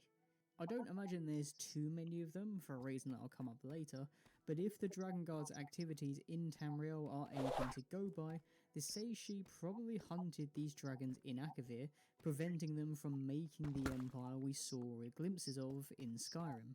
I think it's reasonable, from a Tamrielic perspective, to consider the Seishi one of the main races of the continent, since we know the most about them, including when the Septim Empire decided to invade the continent, capturing and renaming two Seishi cities, Ionith and Septimia, but this invasion was short-lived. Went terribly, and any record of the army's exploration of the continent likely died with them. So unfortunately, there isn't an accurate map we can work from with this continent. Still, these snake dudes aren't the only guys that people in Tamriel had to tango with. The second Akaviri invasion was caused by the Kamal, who are described as a race of snow demons, although I'm more inclined to believe they're a bunch of yetis. Either way, they launched an invasion in Skyrim, but after getting triple-teamed by Nords, Dunmer and Argonians... Man, that's a weird trio. Anyway, they got utterly decimated. To be fair, the Kamal are famous for getting absolutely decimated on the Sir regular, Jason, since kamusta? they Okay chill lang, in, Sir presumably, Robs. the northernmost areas of Akavir, Mindless where they strip literally mining get naman ako frozen dito. solid in the winter. Then they get thawed out Kasi in ako'y the summer, tinatamad where mag-isip. they start to fight with another Akaviri race, the Tang Mo, a bunch of Sun Wukong-style monkey people, and these guys can throw hands. They live in an area with 1,000 islands, hence their name, Tang Mo, translating to 1,000 Monkey Isles, referring to where they live. These guys are also enemies with yet another Akaviri race, the Capotan, or Tiger Dragons, who are tiger people, like Tony the Tiger or Tigger.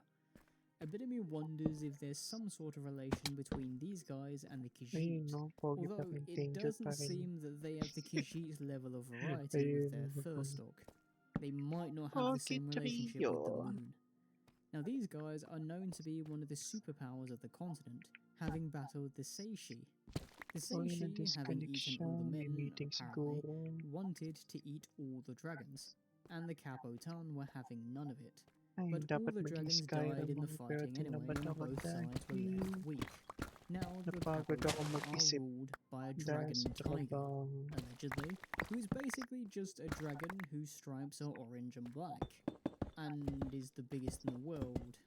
And he has a bunch of new ideas. Yeah, I don't know if I buy all of this though, and because we're looking at all of these guys from a Tamrielic perspective, a lot of it probably seems shrouded in myth and legend.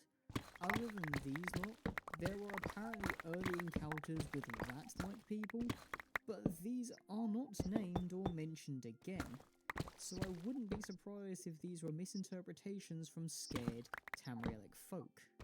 Still, with how weird everything outside Tamriel is, I'm willing to bet a lot of this will get watered down if we ever get to these places, but I don't think we will, and that might be for the best. I, for one, like how weird these places seem to be from the outside looking in, and frankly, I'd rather things stay that way. I still want the mysteries of the Elder Scrolls to remain just that. Mysteries. I wouldn't mind a map every now and then, though. Is that too much to ask for, Todd? Please? I don't need it. I don't need it. I don't need it. I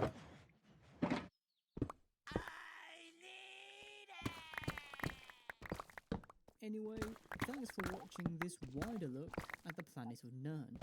This is meant to be more of a Oh, shit. broad look at all the continents, rather than a deep dive into anything specifically, and is meant to give you a bit of a vague idea about what is outside Tamriel in terms of its culture, in terms of its history, and in terms of Oh, its people. wow, chromatic eye. Places like Akavir and Atmora Let's have take a it lot all more in. to them than the other continents, so if this got you curious, I'd implore you to read on or check out some of the other videos I've recommended throughout this one. If you'd like to see more on the continents, like Akavir or Atmora specifically, then let me know. I'll add it to my ever-growing list. In the meantime, please do the YouTube ritual of liking, commenting and subscribing, and hopefully I'll see you in another video. When darkness came, you wiped my Goldstone Day. Cool. Love. Love you. Now all I wish when I close my eyes is that you'll still be there when I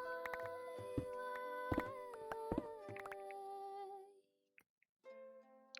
Bum, bum, bum, bum, bum, bum, bum, bum. Wala ka ng call, love.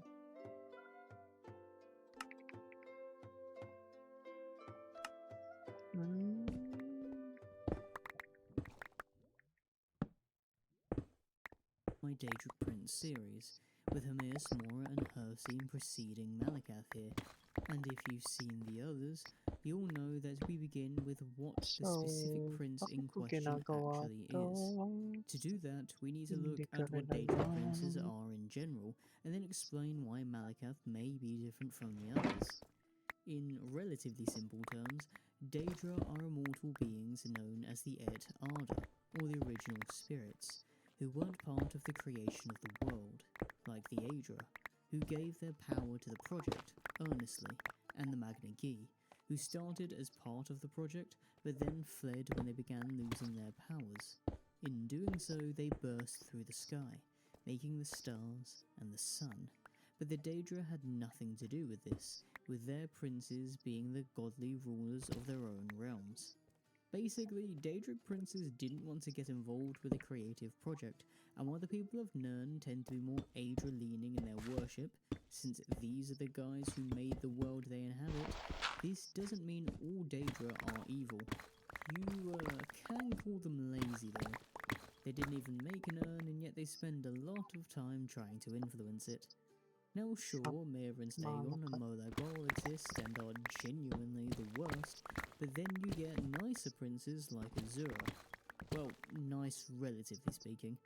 Now you'll notice that I haven't mentioned Malakath in all this, and this is because he doesn't fit the usual backstory of a Daedric prince. He's a little more special, at least according to the most common tales of his origin, and while his origin is something hotly debated, it's also probably the funniest of any fantasy god I could name off the top of my head. To explore this comical tale, that even the strangest minds couldn't dream up, we're going to need even more context about another god, Trinimac. But before we do that, let me help you do some dreaming of your own with today's sponsor, Manta Sleep. Sleeping is important, obviously, and if you want to get that well-rested perk in real life, Manta Sleep is here to help. Check out these fancy sleep masks, and this one here has these fancy eye cups to take pressure off your eyes. You can reposition them to fit your eyes and around your schnoz, and this feature makes them both more comfortable and a lot better at blocking out light. It's great for those of you who like sleep masks, and because it's fully blacked out, it's also great for when you're travelling on trains, planes, in the passenger seat of a car, or even on a rocky carriage to Helgen. Hey, you! Finally awake. Not now, Ralof. In the summer season, when pollen has decided to be as violent as the orcs, I like using these cool cups for my inflamed eyes and sinuses, and pretend they're Club Penguin guys me. Yeah, I just have this, but if you want these masks to improve your sleep and get that well-rested perk IRL, check out Manta Sleep in the description below and use code NOX for 10% off. Anyway, thanks to Mantis Sleep for sponsoring the video, and let's get back by having a look at Trinimac. Roll the title card. All performed by Karan Gulkar is orchestral. It is time for this legend to rest. Trinimac is an old god, having a home in the ancient elven pantheons. If you look at any modern elven race, they probably won't have Trinimac as an active member of their pantheon, but the Aldmer loved him, so much so that he started getting more popular than Auriel, the sun god, and the big guy for the elves, and also the lamer version of Akatosh. For context though, the Aldmer are very much an old and pretty extinct race of elves, existing in the Dawn era and potentially sometime into the Merithic era. But Trinimac did earn his reputation with them. He was known as the warrior, the champion, the paragon, and was Auriel's greatest knight, representing an idealized champion that knightly elves could aspire to. He was also the guy who aided Auriel and the Aldmer in their war against Lorcan and humanity, which eventually culminated in Trinimac ripping out Lorcan's heart, and then that heart got shot into the sea by Auriel's bow, made a giant mountain, a giant mech got made, and then Morrowind happened. It's a long story. There's a So, Lorcan wait lang, video right there magpipirik for you. back lang ako sa Now, acting even though stream. Trinimac was the Chad of a warrior god representing an ideal to strive for, Wait lang, his guys, worship wait still lang, faded guys. and didn't evolve in the way that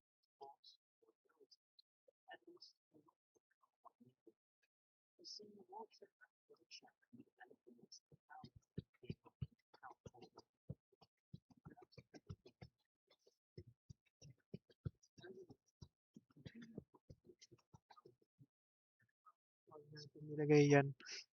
Wait lang, wait lang, wait lang.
for his people, he has distinct allies in the orcs, goblins, and ogres, and distinct enemies, which are almost everyone else. As a result, Malakath is often seen as an enemy and someone to be wary of, but I do want you guys to understand the difference between Malakath and the other violent Daedra, like Molag Bal and Mehrunes Dagon. Despite his violence, he cares for his people. He doesn't do everything for himself, and he made the Code of Malakath because he believes that this is the way his people should live to better themselves, not to increase his personal power, although I'm sure he benefits from this too. So, Because of his kaya ako backstory of either being wronged by Boethia or BRB betrayed kanina by the kasi Aedra, Malakath is usapang one driven by rage, finances. and thus fostered an us against the world mentality with his people. He's not neutral like Hircine, who only cares about the sport of the hunt. He cares about his code and his people, and a sense of honour prevents him from being anywhere near the level of depravity of a Molag Bal. Although, do not take this as him being some goody two-shoes either. He's violent and wrathful. A story that exemplifies all of this is one he shares with Sheogorath. I won't go into the full details here, because a Sheogorath video will cover that in the future at some point, but the Lord of Madness had essentially managed to trick Malakath into slaying a son he didn't know he had by using his vengeful nature against him. And while Malakath had never met this man before, he still greatly mourned his now slain son. Malakath is someone who cares, someone who loves, yet that love is expressed with rage, battle, and conquest. Ignore the orcs are the way they are. Gusto kong i-share ang aking conclusion sa financer talk namin. They're not the Mythic Dawn or the Volkihar vampires who want to turn off the sun, the morons. They follow a Ang aming conclusion ay hindi namin afford. And order, mainly through violence or vengeance and rage, hindi siya and they have no afford problem of letting go when it's their time. unless may But when I bonus. do look at Malakath's backstory, I'm beginning to think he could have done with some therapy. I think he would have had the potential to be a relatively chill dude. Oh well.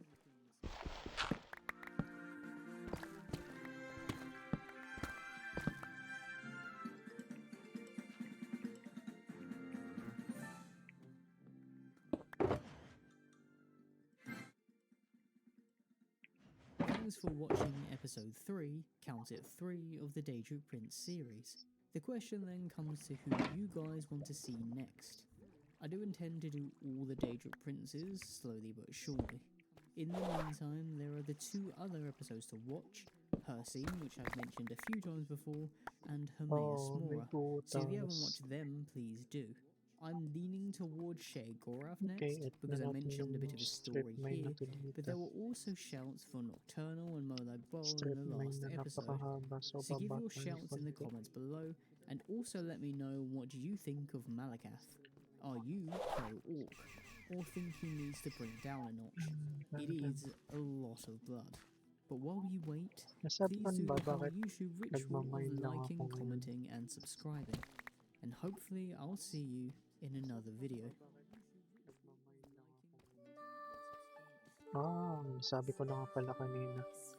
Okay, pagod na talaga ako. Nalala ko na sabi ko na. Oh my God.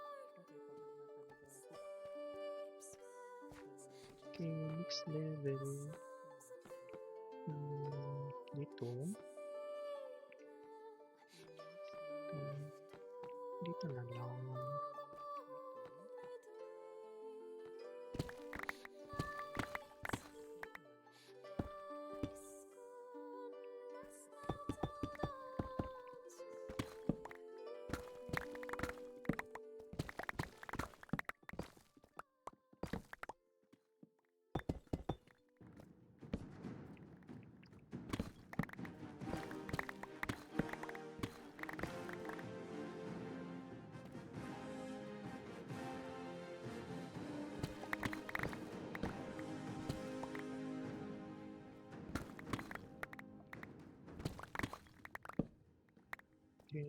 We've talked extensively about the mythical beast that is the Elder Scrolls 6. It's like the Loch Ness Monster of gaming, a great legend of a beast that's probably not real and more than likely not going to be what anyone expects. Did you know that there was a popular theory that the Loch Ness Monster is just a giant whale penis? I hope that doesn't serve as a future allegory for ES6, and while people have been spending a lot of time talking about how Bethesda have fallen off a cliff, and how the Elder Scrolls 6 won't be all that good, I'm on straight hopium right now, and this is not what this video is going to be about. Instead, we're looking at the Elder Scrolls series as a whole, the few games that Bethesda has come out with recently, the aesthetics of the wider RPG space, and what we know about Todd's crew to put out a theoretical picture of what the Elder Scrolls 6 will look like, from its visual fidelity and art design to its size. We're going to have to use our collective imagination here, so pretend we're all playing one massive game of D&D, as we ask the question, what will the Elder Scrolls 6 actually look like? Elder Scrolls, as you name them, they have often been used for prophecy. Yes, your prophecy comes from an Elder Scroll. So, let's begin with some obvious answers. In Todd's own words, Bethesda is going back to that more classic way of making RPGs, thus meaning almost, if not everything, is going to be handcrafted as far as environments are concerned, or at least as handcrafted as something made with computers as tools can be. Todd has said that he views generative AI as a tool as well, although exclusively a tool, so make of that what you will. This means that we won't have the procedural technology seen throughout Starfield, or at least it won't be nearly as prevalent, and this extensive use of procedural tools was controversial at the time. Many criticised Starfield's procedural planets for making rather dull environments, but because the Elder Scrolls games tend to take place in one or two countries, except for Arena, I don't think this will really be an issue. Sure, some dungeon or cave environments are bound to feel repetitive because it's a massive non-linear RPG. This is something that Skyrim suffers from, and even affected a more recent game of the year victor like Elden Ring. So expect some repetition. But also, it's more than likely that the Elder Scrolls 6 will be massive. Well, bigger than Skyrim anyway, and while the exact size will remain a mystery for now, it will have more trees than Skyrim. Todd did tell us that much Pag directly. nag-YouTube kasi ako, need Roll ko the yung clip. gumawa ng profile Trees para are in yung Skyrim. I don't know. I could go look it up, of course, Yeah, but I'm gonna go true, guess same. wise 111,111. See how good I do. Kung, I think kung makikita mo yung profile ko dito sa Twitch, nakalink yung YouTube channel ko. Actually. Pero yung channel na yun is, ang ginawa ko na lang ay parang VOD channel. At first kasi talaga bala ko sa YouTube mag Especially since Starfield's New Atlantis was the biggest settlement ano Bethesda tawag has made to date. According to a leak from someone who allegedly worked for Bethesda, bala ko doon sa YouTube mag-live kaso tinamad ako major cities, mag-set. the largest being 6 times the size of Whiterun, which I'm not sure about right, but it seems like too much. Basta makikita mo sa profile ko nakalink yung YouTube ko kung gusto mo makita. And only 5 of them, Riften, Markarth, Whiterun, Windhelm, and Sawtooth, were actual cities. Now, this could imply that if there are 13 cities, the smallest of which is the size of Whiterun, we're looking at a space roughly 2.5 times the size of Skyrim. That would make it larger, or at least comparable to Crimson Desert's map size, a game that is famous for its giant world. And if the game is being made with that Oblivion, Skyrim density in mind, this does seem a bit too big to be realistic. Still, there is potential that this could be true Balik because of tayo the dito. location that many believe the Elder Scrolls 6 to take place in, Hammerfell. You see those warriors from Hammerfell? They've got curved swords. Curved swords. linear leaker has put Hammerfell as the location of the Elder Scrolls 6. There's the one I mentioned, an ES6 dev's Pinterest board showing some Pagod na very ako, Hammerfell-looking inspiration, and so on and so forth. With a big trabaho. old desert, you could have this massive map without having Bethesda's usual density of locations throughout the entire province. And places like the Alakir Desert can get away with being more sparse, because, well, that's the point of it, it's a desert.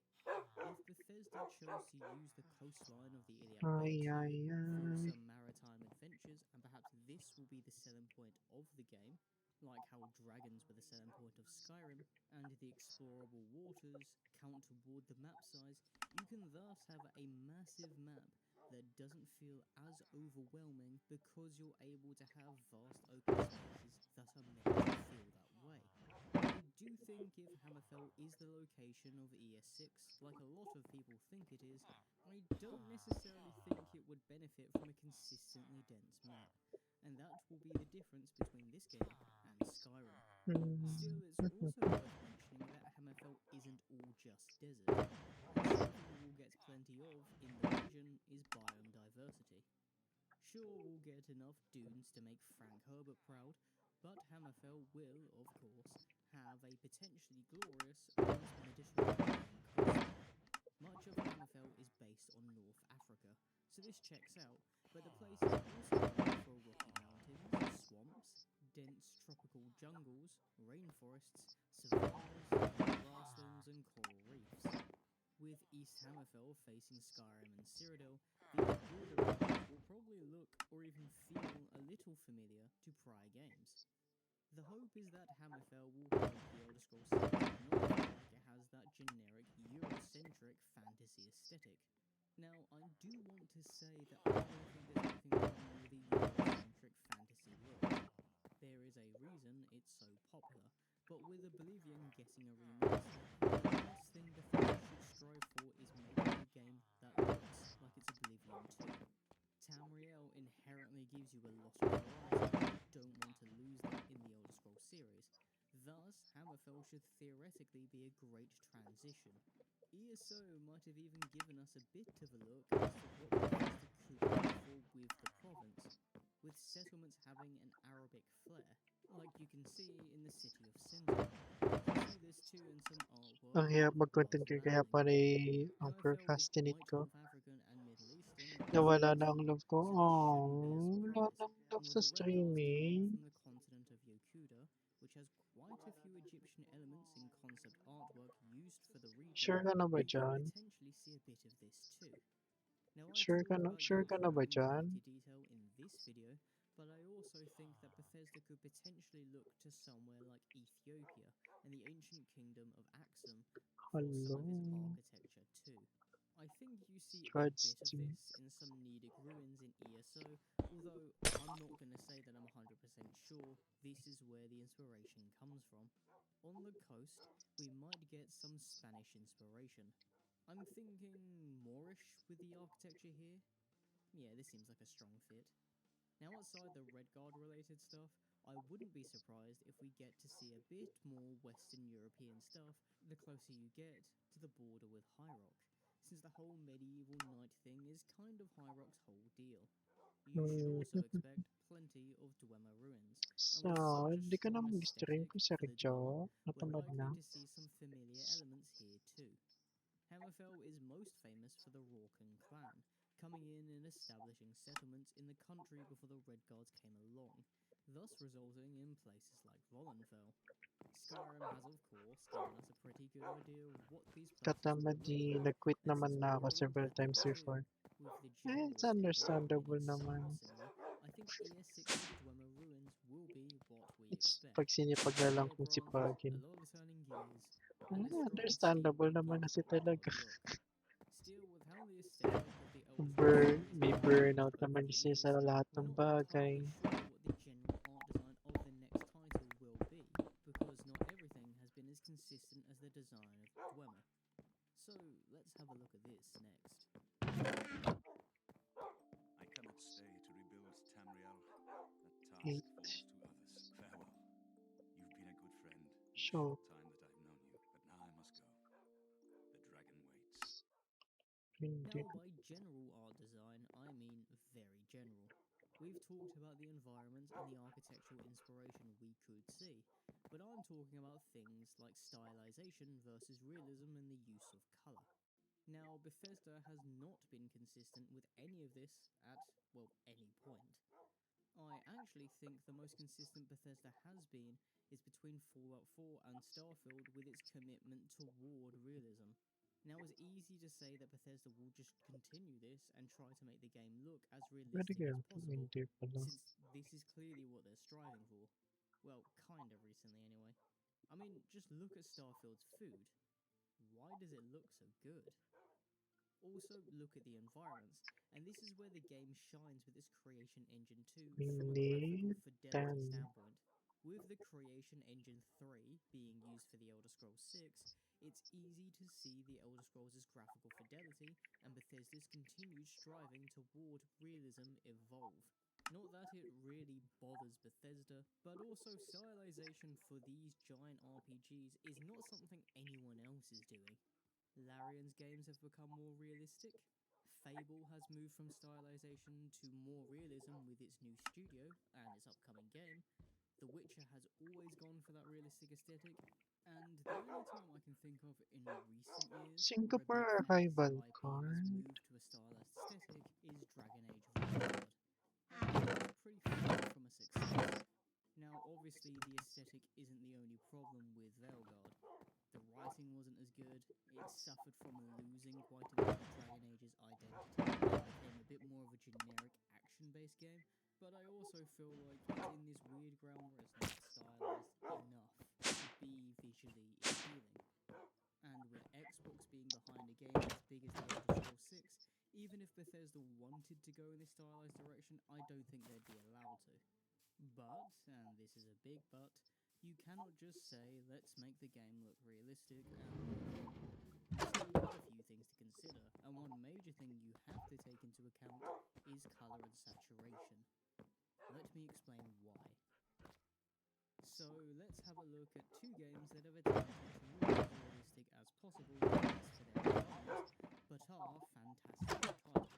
And let's make sure that these two are good examples. Let's also make sure that they released relatively close to each other, so it's a fairer comparison. And I'm going to go with Baldur's Gate 3 and God of War Ragnarok. Both are striving for Mag-build realistic kaya environments ako. and Tuloy characters ako in na... terms of Hindi, making mag-build na lang materials, muna ako action, ng and walls. proportions look as real as Walls. possible, but their use of colour is very different. Baldur's Gate 3 has its moments of darkness, both narratively and visually, mainly in Act 2 Shadowlands and a little bit in Act 1's Underdark. But the game is known for moments of whimsy and humour.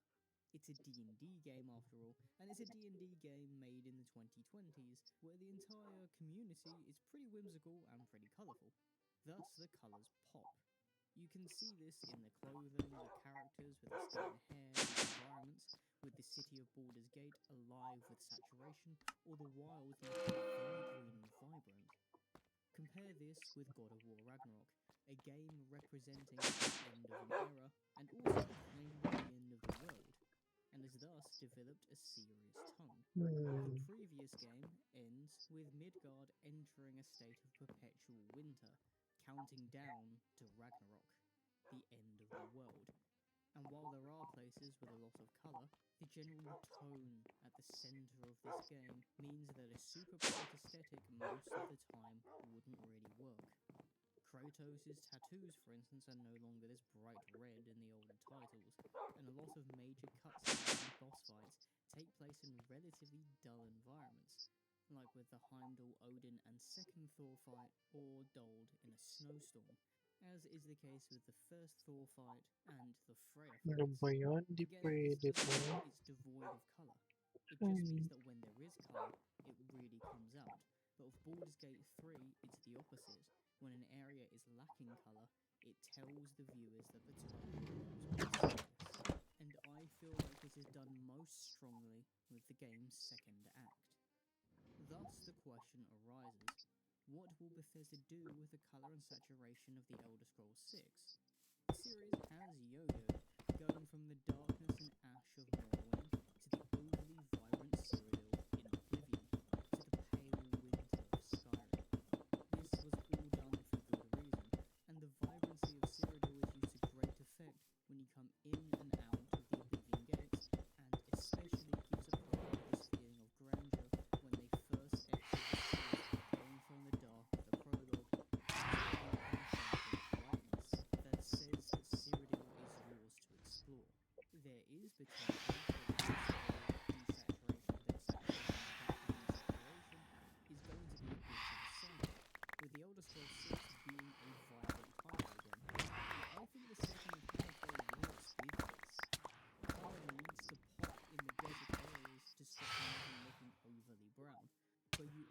want the rainforests and jungles to be these vibrant regions so they can be a contrast from the dunes.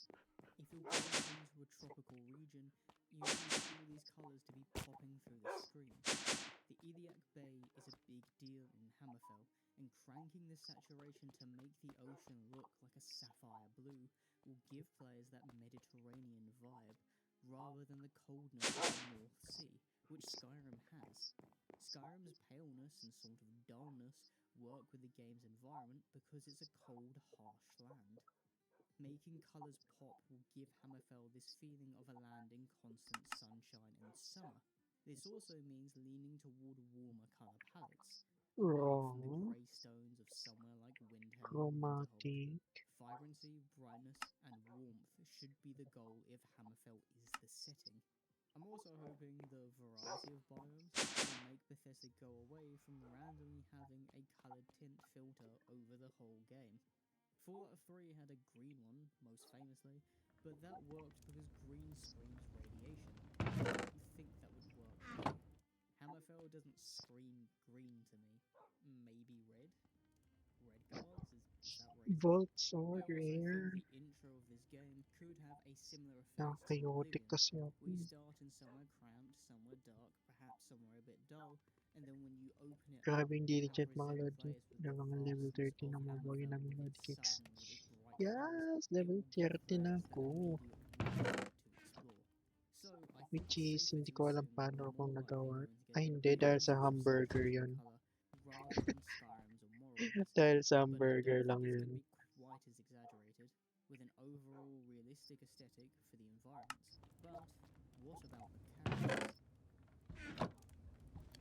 My life with the Alakir is over now, but I have no wish to die in this god's forsaken land.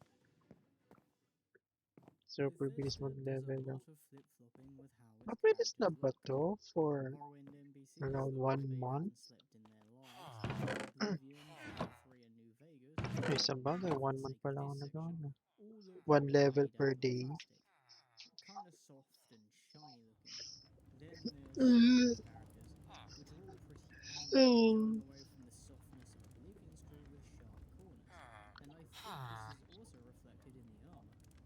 Di ba sa mga Starfield newcomers? sort of tried to move away from Uy this ba? stylization to full-on realism. The graphical fidelity I mean, of busy the ka rin naman art kasi talaga sa work mo. Ako kasi and there's busy-busyhan lang eh. smoothness to the characters, which does make sense, I guess. Fools don't call humans smooth-skinned for nothing. Starfield NPCs Busy-busyhan lang look kasi fine ako with eh. the this clay look, Mm. but they lack the stylization to the design seen in Skyrim before, even if that stylization has been inconsistent.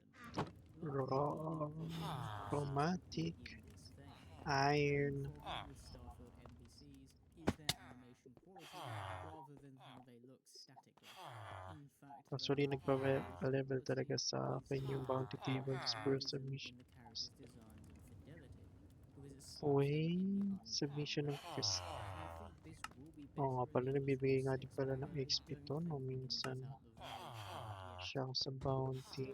So I do think Malakas din kasi to eh. who are made to look very angular in style will probably get smoothed out a bit. Not to the same Bouts. I do feel like this might lead to Uy, the repair elder core. human races starting to Saddlebag.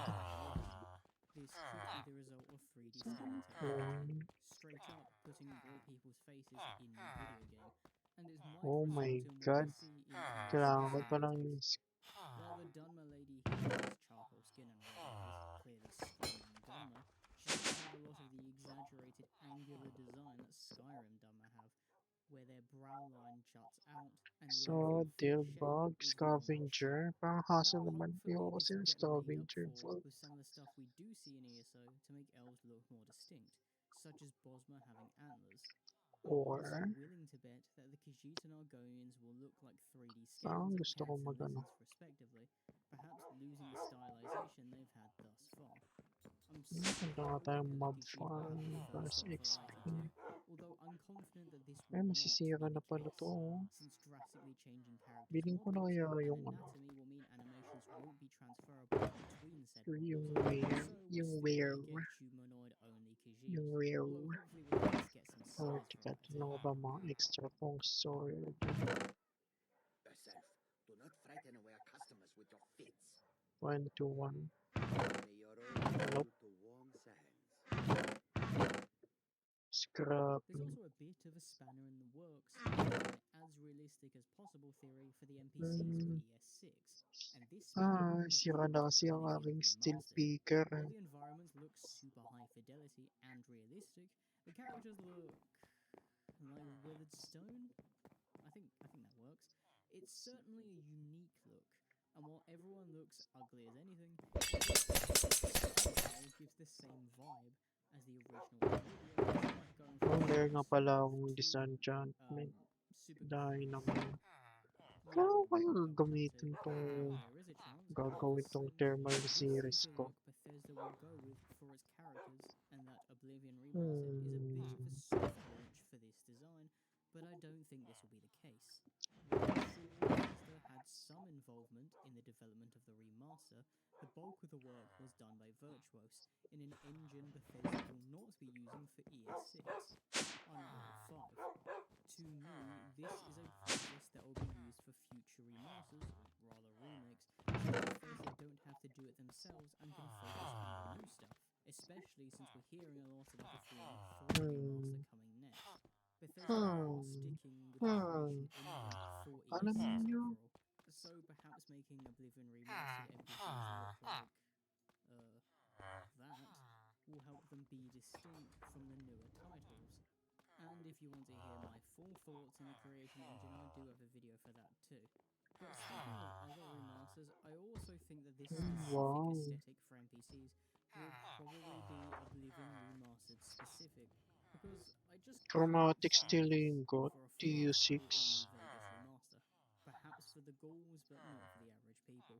I do think, with Bethesda's library, we're going to get smoother than creasier. Is that a word? Now I've gone on about the people, but what about the creatures and monsters of Tamriel? These guys haven't had the most consistent designs throughout the Elder Scrolls series. For instance, this is Daggerfall, Morrowind, Oblivion, and Violet. Skyrim's Flame Atronach. Uy, And chaining this is ako. the troll Chaining in attack. Midgard, Oblivion, and Skyrim.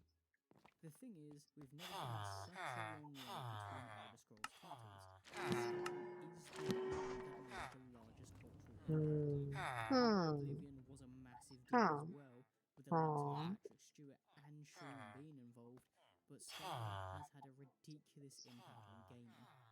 This is the game Fear which Core. May everyone has ability nostalgia power for, kasi. and the long wait isn't going to help.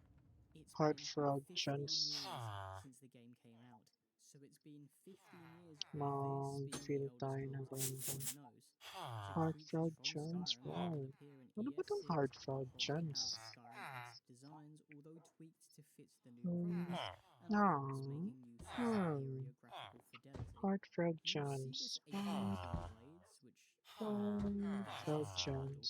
but ESO Ano bang ginagawa niyan? Again, I don't think the creature designs will be one-to-one, Chance. and Yung we pala will get some yun. Okay, specific nice, creatures nice, like nice. Giant Yung Scorpions, pala yun. Sepadders, Okay, and gets. so on, but we're more likely to get spin-offs of some of these designs rather than Piercer. sequels because of the influence that the game had and how widespread it is compared to the other titles. I mean, just think about how many different versions of Skyrim we have now. It's a lot. A way of looking at it is like with the people packs and things, standardizing how people visualize Middle-earth. And while there have been projects since, like the whole Rings of Power, they tend to still have that Jackson-esque aesthetic, even if they play around with it a Chromatic little bit. steel. Skyrim has had this effect on the Elder Scrolls. In my opinion, it's not quite as strong. Kasi crafting table. Nalis ko nga pala. The UI I care the least about if I were a betting man. The UI. While Fallout has had its Pip-Boy UI as a common feature, the actual design philosophy behind the UI has changed from Scrolls game to Scrolls game. Skyrim is minimalist, modern, and it's easy to see the Elder Scrolls 6 doing the same, but I don't think this will be the case.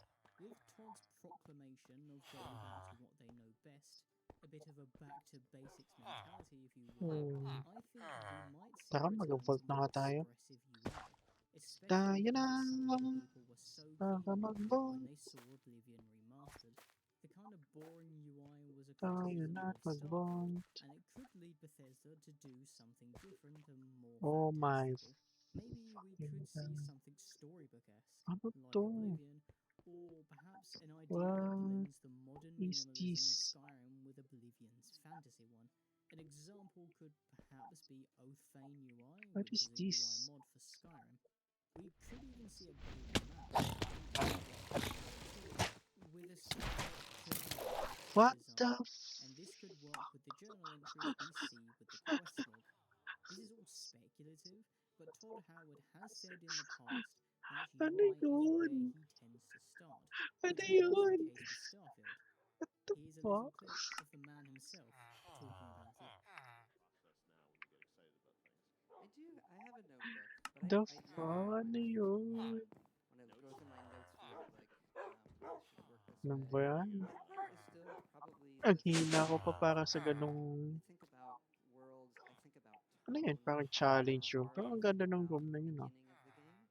Like this is the first thing the player sees. This Okay. is how it starts. Log. This is a weird Log tedious fucking copper. interface. Because I think interfaces like are a lot of the personality of games. So I tend to still think about that. I mean, something like Starfield. Log. You know, we thought about that for at least 10 years. You know, Log. conversations. Kappa. We like this. We could do this. So let's end with Kappa, a roundup. kappa. If Todd's words are to be believed, we'll be looking at handcrafted dungeons, and you can Raw more than beef. likely expect some steampunk, clockworky Dwemer ruins. You'll more than likely see some Tapos repeating ano pa elements yung in these isa? dungeons because it's a massive open world RPG. Nakalimutan ko ano yung isa. Of course, Ah, if some pumpkin. leaks are to be believed, we're potentially looking at a world space around twice the size of Skyrim, and you can potentially use Crimson Desert as a reference here, with larger and grander cities than what we saw in Pumpkin, Skyrim by nice. some margin. Umabot pa If the 30. game is to film, as we all expect at this point, we're looking at an incredibly diverse region, with Hindi plenty pala. of biomes ranging from deserts, jungles, swamps, rocky mountains, grasslands, and a Mediterranean-ish coast.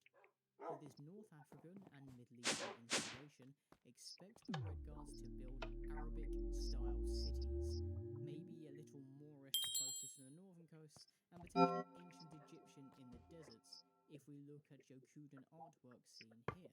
We could even see some stonework further down Okay, the isa pa. Uy, Mediterranean wow, coast, wow, wow. such as Axum ruins in Ethiopia. The overall art design will go Scavenger. toward realism, I don't although like I'm betting that the game will scavenger. be more vibrant Mag-loot na than lang tayo Skyrim, dito. given the region's hotter climate and more diverse biomes, making the colours pop more. NPCs will also reflect the this realistic appearance, being more Starfield than Ano Oblivion ba Remastered, naman to? and I even think that we'll lose the stylization of the elves, going away from Malas how ba ako angular everyone sinuswerte, is in ha? Skyrim, thus making all the non-beast races Laboratory more homogeneous blocks. in terms of facial structure. While there are bound to be new creatures, at Ano least to? until the end of the series, given Skyrim's influence and popularity, Kuha tayo designs ng of pre-existing blocks. creatures are more likely to be iterations of Skyrim's design rather than You know what? something Fuck wholly it. new. Let's I'll go. be waiting for an Elder Scrolls 6 gameplay or even a proper cinematic trailer to What's see if this? I'm correct with any of my assessments here, but let's be honest, I'm gonna be waiting for a long time, aren't I? I wonder if Glenn Morrill's done yet. Vampire. Probably regenerates here. Just 5 more minutes. Is Elder Scrolls 6 out yet? What's this? Pinagdidig ka talaga? Then f off. Thanks for watching this copium-filled video on me dreaming up the potential vision of the Elder Scrolls 6. Oo nga, nagdidig na. Realistically, we have very little to go off, and I really am making a lot of Ayokong But I feel my conclusions are reasonably logical, if on the safer side. We haven't seen the Creation Engine 3 title yet, and it was in 2018. It tells us less than nothing. Ah, ito yung ano.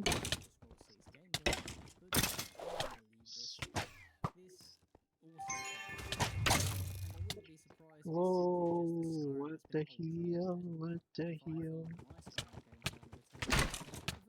Ang sakit mo, sir. What the hell?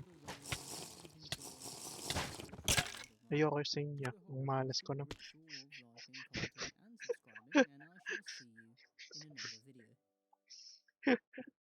Prepare yourself po yung hinirap ni Pops. What the fuck? What the hell? Ang malas ko na. Diba na? Kaya nga eh. The thing is, hindi kaya ng damage ko. X-mark ko. Ano to? Hindi ko alam kung swerte ba ako o hindi. Kasi nakakuha ko ng ganong RNG. Expected ko lang naman mag-ano. Mag-loot. Mag-loot lang naman ang balak ko. Ay. Uy, buti may kumuha. Oh my god, kailangan ko ng nether warts. Ay. Ay, ay, ay.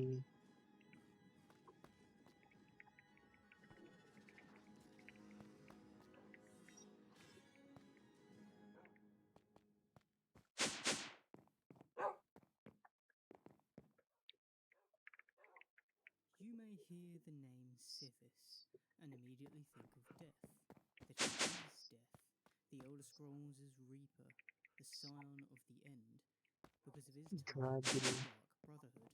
It is his bride who whispers in the ear of the listener, and it is her words that spur on the Dark Brotherhood's daggers.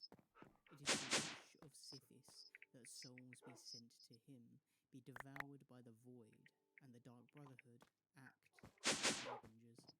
You would be right to fear Sithis, to hear the name and shudder. But if you want to understand it, even if the task is a difficult one, you must first understand that he is more than just its name. Star Range na ba akong He is quest? chaos itself, change incarnate, and a being with many names and faces. He is the Elders, Trinket a half Forge. of one whole, Identification. beyond even the Aedra and the Daedra. There is not a single pantheon in which Gusto mo Sithis buwag doesn't appear in some form. Pwede naman. Sithis is what likely Pero brought na, this video ano lang muna, is sarili lang muna ako siguro. as Padme, chaos and change itself. Nether wart. Ay. Samson. Either way, hindi pa ako makapagbukas ngayon. Buti kumuha ako ng nether warts kanina.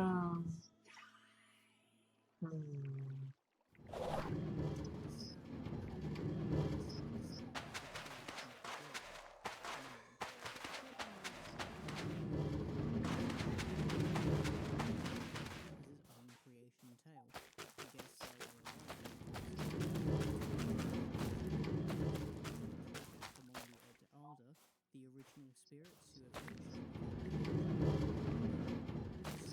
through the sky into Aetherius to escape the project where they had learned Mundus' Sige lang. This story doesn't have Padme or Anu as the focal points. Now, I talk about this in Ano kaya? Nether wart. video, Nether wart. Buti na lang kumuha talaga ako kaninang nether wart na yan.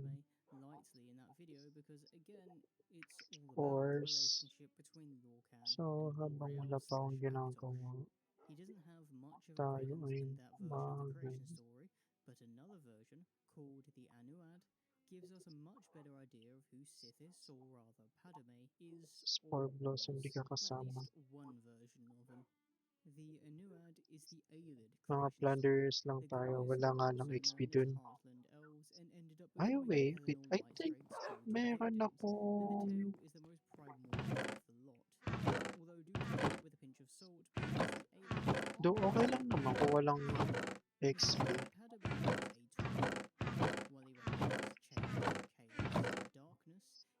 Ay, hindi. Breezers pala to. order, stasis, and light. Plunderer. there was naught but the void. Ah, yung Their ano nga twins, palang Anu rock. and Mayroon nga Padme, palang ganun. began Teka. the interplay of light and dark. Their togetherness created Nier, Arabis incarnate.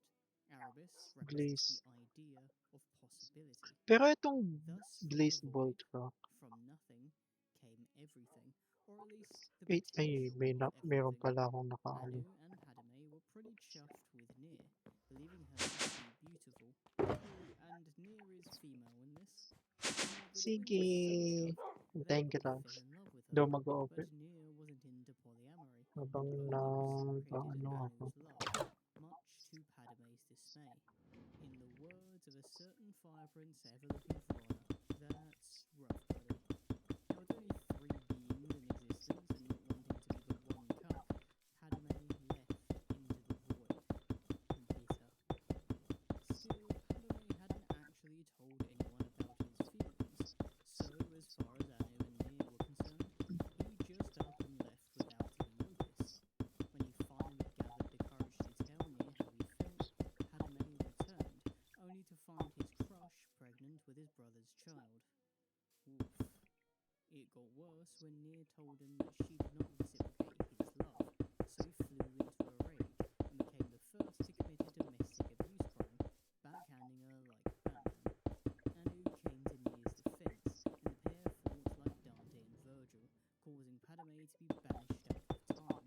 After his banishment, Nier gave birth to a child, Creation, who I think is also Aetherius, and this birth resulted in Nier's death, and Anu, in his grief, became a deadbeat dad, entering the sun to slumber. While he had his kid, life began on 12 worlds, and after some time, Padme managed to escape his banishment out of time, seeing his nephew or niece, the gender of Creation isn't specified, and proceeded to absolutely batter them. And, oh my god, this is just Devil May Cry. Any DMC fans out there? No? Anyway, in this battering, the 12 worlds were shattered, being left to wake Anu from his slumber. And so the twins had one last epic duel. And I'm sorry, this is just Devil May Cry. I'll stop with the comparisons now. But in this epic battle, Anu once again proved himself the better warrior and managed to lay the smackdown on Padme. Bakit gusto kong Trying to mag-ulit? salvage the 12 worlds and fix Ang his target child, ko ay Creation, yung forming it into one world, the one mga we know today. Orlums kasi Only 2 ang worlds, mahal the pala nung Earth and ano, the East ones, ang survived, mahal pala thus ng leading to spawners. darkness and black market on Earth. Kailangan ko ng But as 8 his na work was pog. done, Padme declared that he Like, what didn't the rebel fuck? and started to follow Ang the mahal. sun from somewhere. Sobrang mahal nun. Now injured, dragged both he and his brother outside time forever, saving his child from further damage. And the shed blood of the twins became the gods themselves, the Aedra and Daedra. The Daedra came from Padme's blood, hence their lack of connection to Nerve, while Aedra came from the shed blood of both, tying them to Creation and making them capable of both good and evil. Now, is this story in keeping with everything else we know? Yung Not really. specialization. Although it does give us an origin for the Aedra and Daedra, this tale doesn't mention the likes of Lorcan and Uriel or Creation, who are also twins. And in the commonly accepted tale that we know, where Lorcan tricks the Aedra into making a world, which results in Uriel getting his boy Trinomac to rip out his brother's heart, there seems to be little evidence. Now we know this happened because the heart of Lorcan's existence is undeniable. It powered the Numidium, made Grabe, Vardenfell, puno. and turned up in Morrowind. We, the player, as the Nerevarine, literally see it. The sheer truth isn't exactly what I want you to take away from the Anuad, though. Of course, it's a fun tale about Padme Parang and nas competition, Super but Mario it Guys. also tells a lot Parang about feeling him, ko na-scam or ako at least doon. an interpretation about him. He is the Void. He is anti-creation. He appears randomly and is a major invoker of change, and he is primordial, being one of two, he and Anu. Strangely, B, the B, Aedids B. see Padme as against creation, Extra, which likely isn't the insert, case. extra, You see, the concepts of two fundamental opposites being at odds is a insert. theme in the Elder Scrolls, and unnecessary. Aedra versus Daedra, elves versus humans, Anu versus Padme, and Lorcan Itong versus row Akatosh. Uranite. You can also call it Shor versus Oriel, but the names don't really matter. What does matter is the link between Akatosh and Lorcan with Anu and Padme. They are Wait, nasan reflections yung of mga each other ano in ko? a May way, mga and tinipol we see pa ako this in dito. other interpretations of Padme Ito pa specifically. no, hindi While in nasama. the Anuad, he's very much a devil-like force, or just an evil force of nature bent by bitterness to destroy all that is good. And while he was necessary in the creation of the world as we know it today, this isn't really how he's presented in Paldo. other cultures. He is simply one necessary Paldong half, paldo and dito. his link to Lorcan reshapes this perspective most. Tapos may mga orb pa akong iba. I'm a god. How can you kill a god? What a grand and intoxicating innocence. While their halfling cousins see Padme through black and white Ito. lenses, the Wrong. Dunmer Hindi, actually dyan think ko that lang yung wrong. Padme, or rather Sithis, is the one behind the world's creation.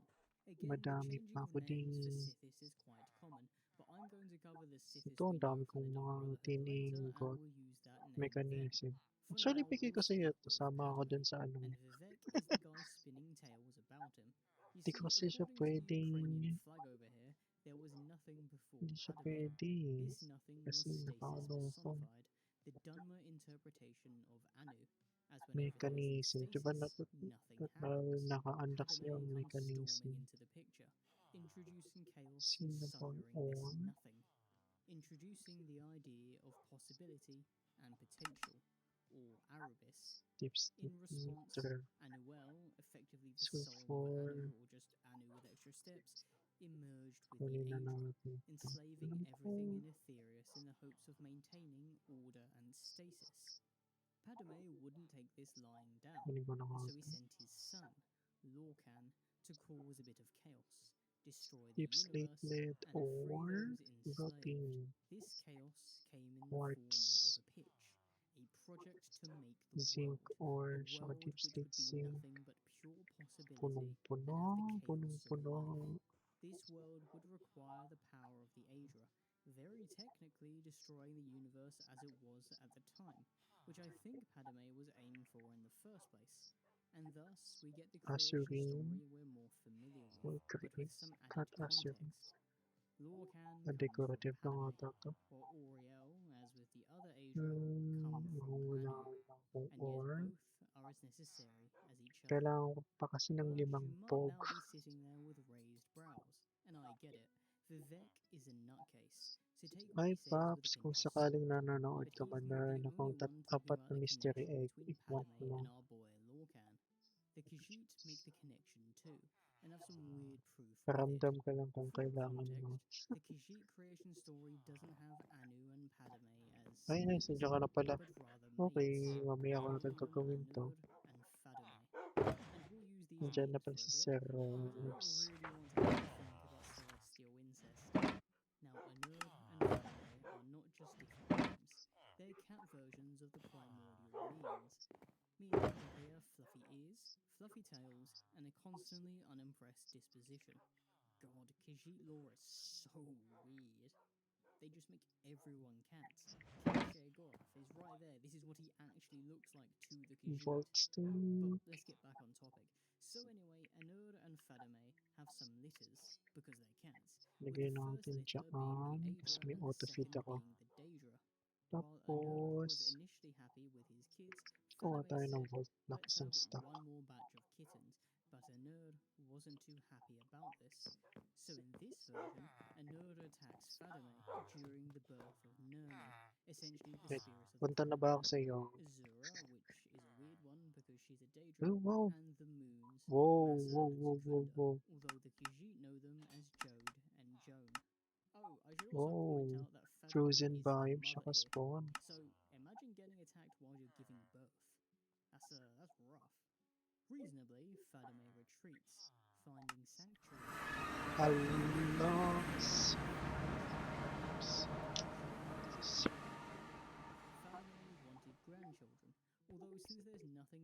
Sige. there's no place for it to happen. So, as is the wish of Fadume, Lord Akash builds Nirni a home to have children by tricking the other gods, creating Mundus, leading us to the usual creation story. Fadume would eventually Sige, die, sige.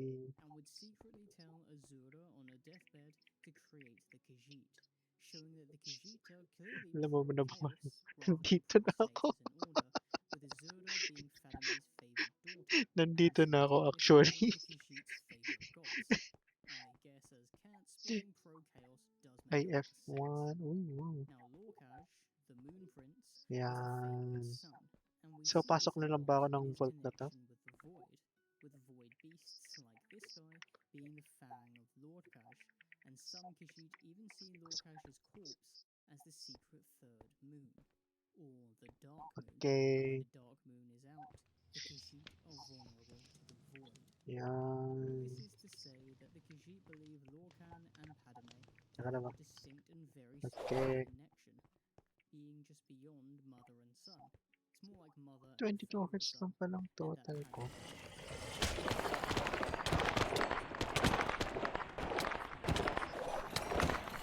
Holy shit. acting as the mother of all creation. This is something I really want you guys to realize. Padme is not the devil of the Elder Scrolls. He's a bit more complicated than that, a bit more three-dimensional. Creation owes a lot to them, and we can see this most in the people of Nerd, primarily the humans and the elves. Ay! Floor lang pala tong mga vault cobblestone na to. Every stone and flower tells a story, tales of how things were. Sige, sunod lang We've ako. established a bit of a lineage here, going from Padme to Lorcan. While Anu had a lot to do with making Lorcan, it has been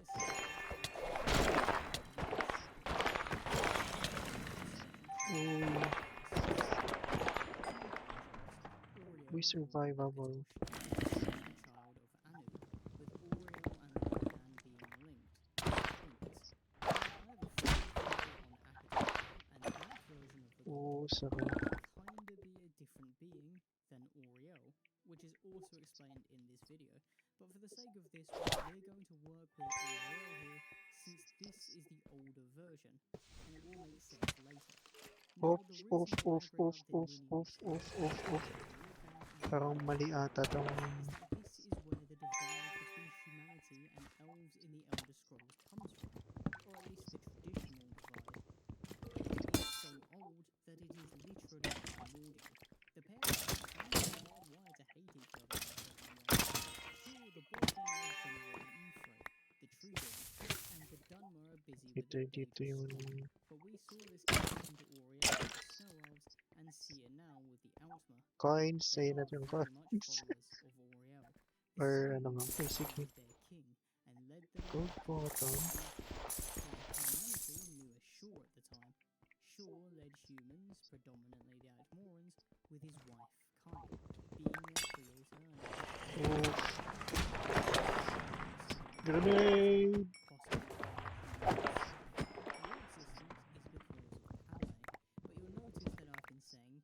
Instead of Sithis this entire time.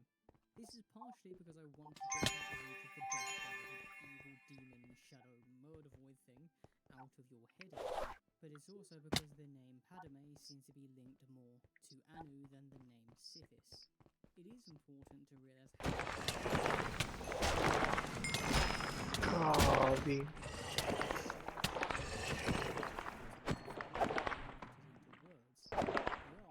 Uy.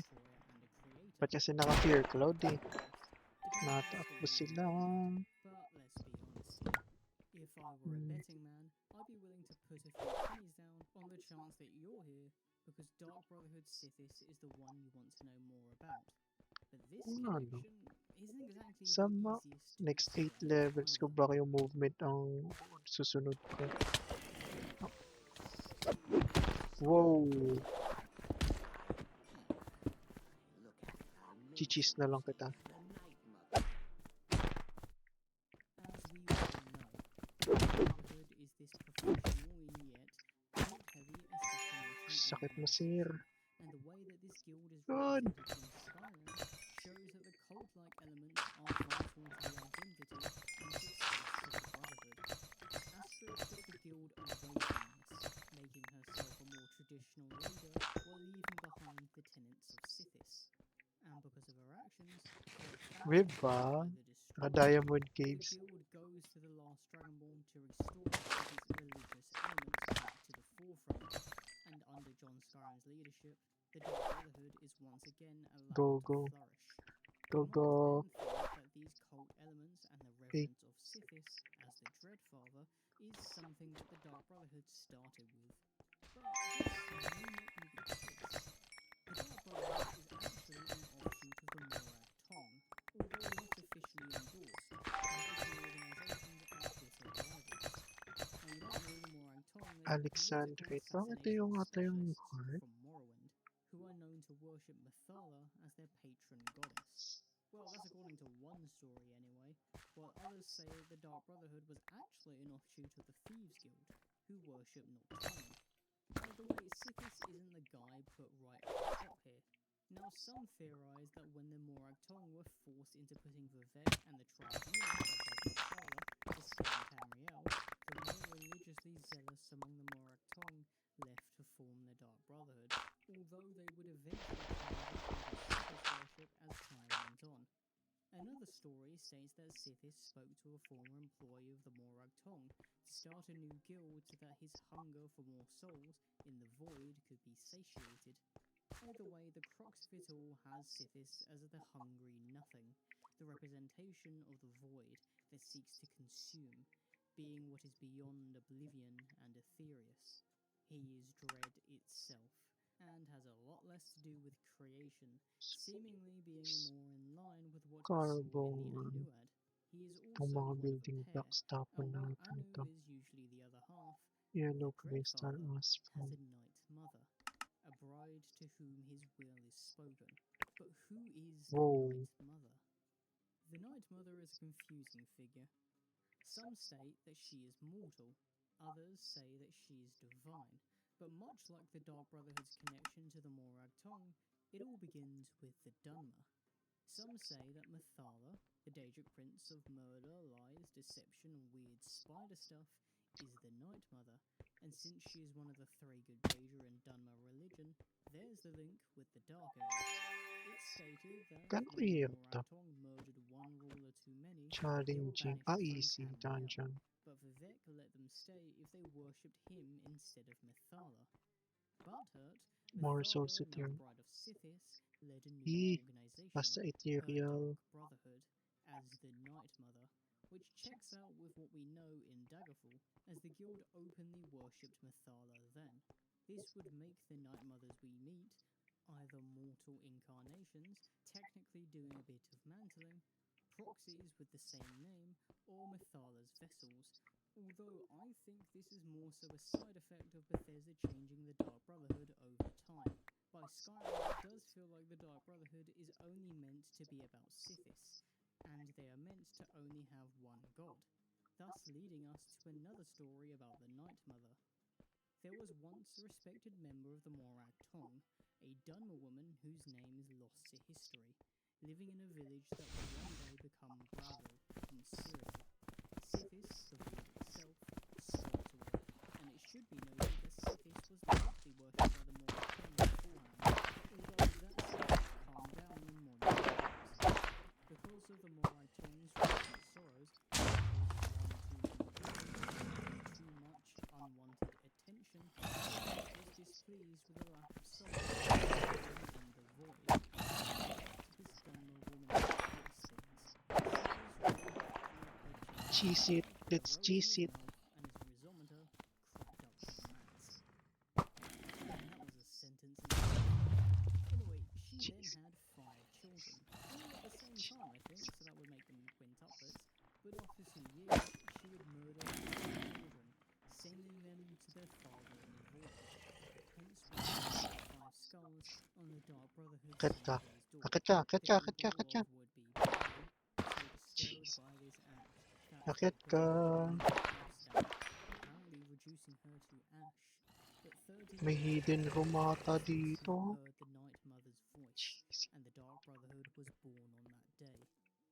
explains why the Night Mother we see in Skyrim looks like the bark of a brisket. But this is all so weird. The Sithis I'm describing here, the Void itself, who wants his own 5 kids sacrificed, is meant to be the same loving mother, Fadame, and bringer of chaos, Padme. How can one dread father, the loving mother, how can well, it's the Elder Scrolls.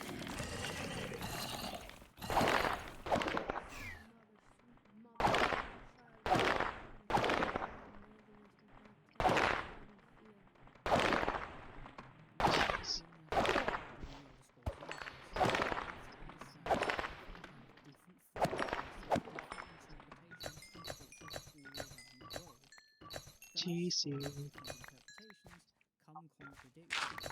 Different people see things in different ways. Anu and Padme are the most primal of the forces, the most broad and vague, and thus are interpreted with drastically different characteristics, so much so that despite being opposites, they actually overlap. In basic terms, Anu is stasis and order, while Padme is chaos and change. The Dark Brotherhood see chaos and change as hunger, as the void that wishes to take away, causing said chaos and change.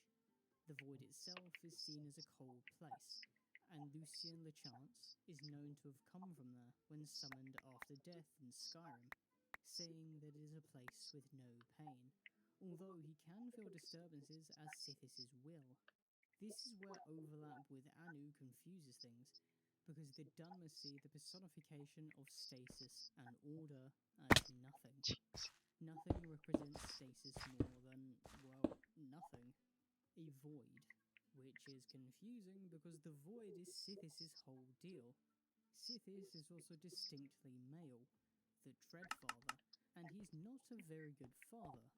I mean, that's an understatement of the year. But the Khajiit interpretation of him is a her, Fadme. She is a mother, and a pretty decent one as Celestial Romans go. In some stories, Anu and Padme are siblings, others have them as mates, and then there are these weirdos. The Clockwork Apostles, who follow or followed Sotha Sil, claiming that Padme didn't actually exist. Anu is the one true creator in their eyes, with Padme, or the idea of Padme, coming from the void. May dungeon sa taas. Oh, hindi pa Which pala. would partially explain the Sithis we see from the Dark Brotherhood. So instead of focusing on the contradictions, of which there are many, can we build an idea of what Padme actually is, with things that cultures actually... Uy, God! Hindi pa pala talaga.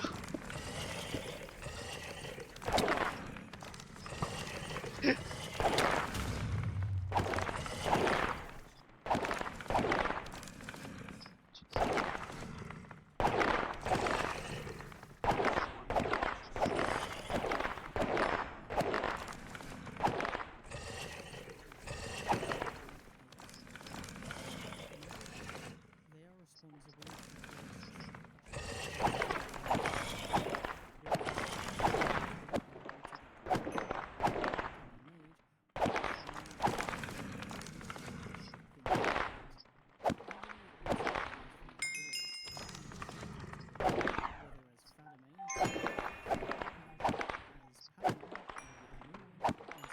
Isa pa. Thus, the creatures and beings claimed by the Void are of Padme/Sithis, such as the Sinnoh, Khajiit born under a dark moon.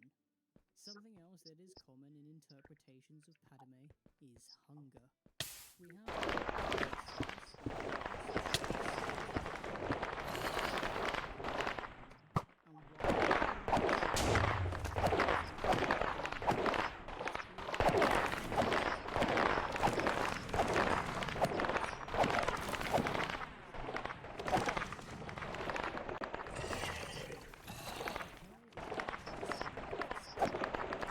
Might have to go muna mga pogi, may pasok pa wakas. Sige pa, Sergio, pahinga whale.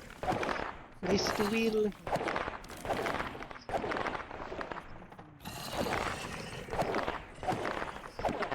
Rest will. Good luck sa ating mga work bukas.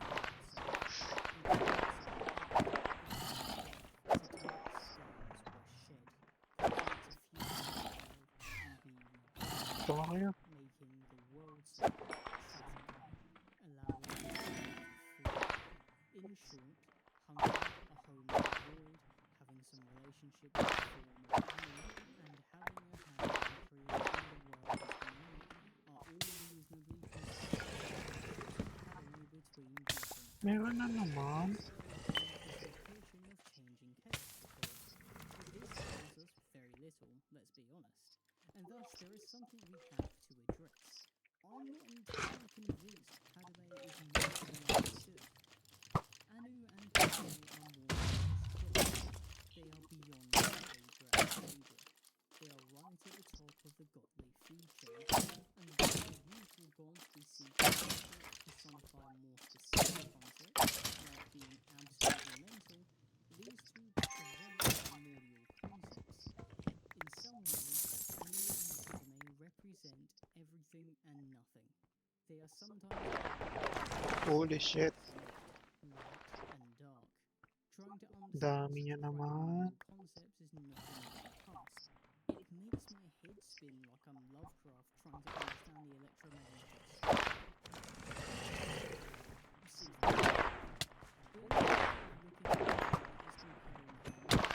Gago, nahulog. Greek god of chaos. Well, chaos isn't really a god.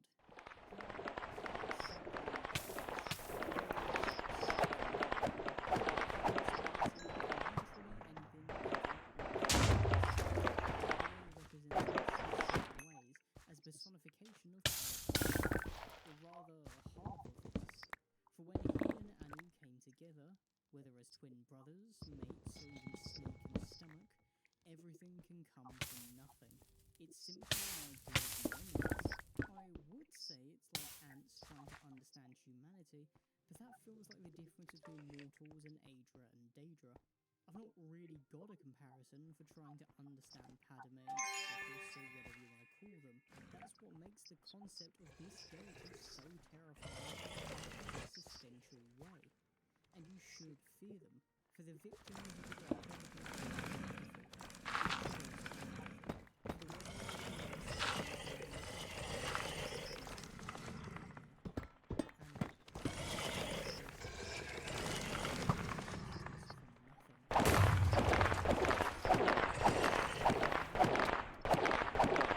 Kaya nga eh, hihit.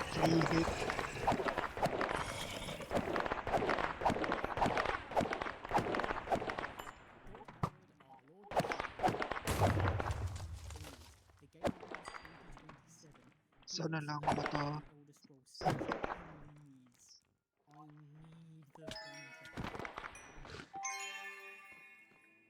The gods of Olympus have abandoned me.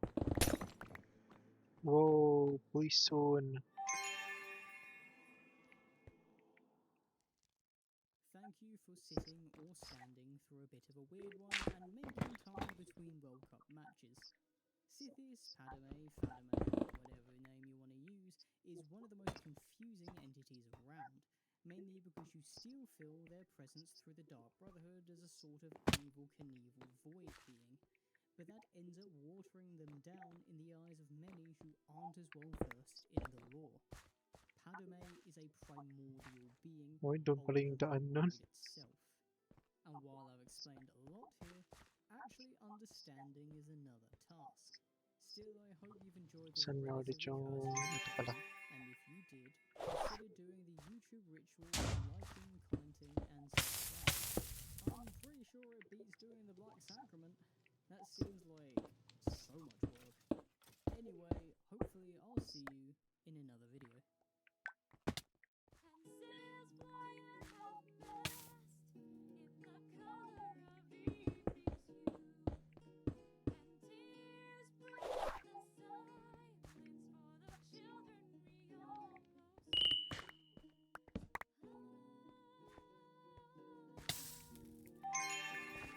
Uy, may butas.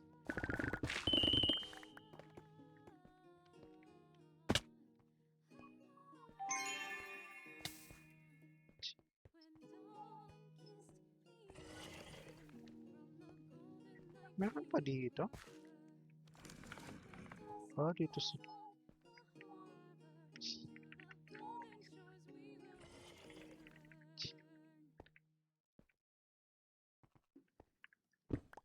This is a 300-year-old katana, if anybody has anything fatuous to say. I suspect not.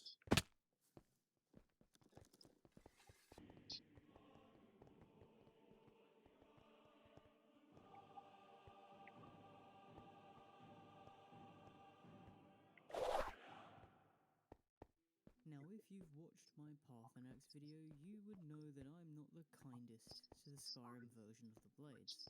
But, to be fair, these guys are a far cry from the organisation we know during the rest of the Elder Scrolls series. This organisation is such a key part of the franchise Bitter Lemon. that they even got their own game. Dapat pala nagdala Which rin I ako, no? probably played. Yeah. Why did Bethesda do this? What was the point? Dapat nagdala rin ako ng bitter. Uy, sakto. Ores. Plenty of elves in their time.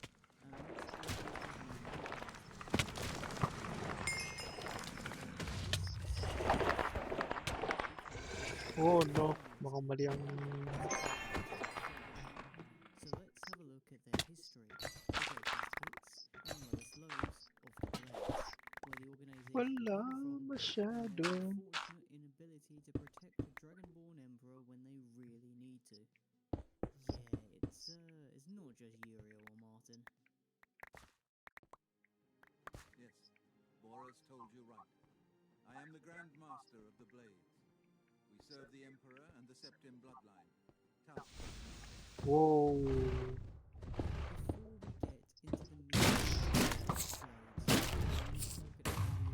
Ay, may silverfish?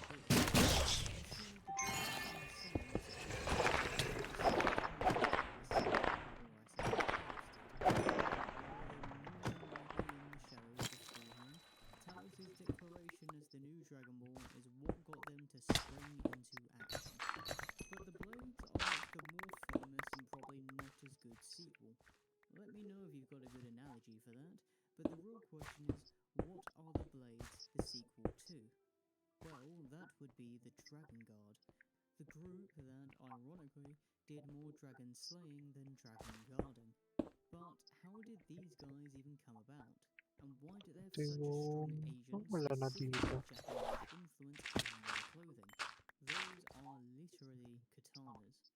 Well, for that, we need to channel our Bob Ross and paint a Ay, picture. meron pa pala dyan. Going all the way back to the fall of the Alessian Empire and the turmoil that Tamriel was in at this time. So, long story short, Wow, nasira na pala. was the first to be founded in Cyrodiil and ruled by a Dragonborn monarch. They were founded on the backs of a trio of legendary heroes, a demigod Lamble named Morahouse, the greatest elf hater the world had ever seen, Pellinor Whitestrake, here's more about him in this video, and the first ever Dragonborn ruler, Saint Alessia.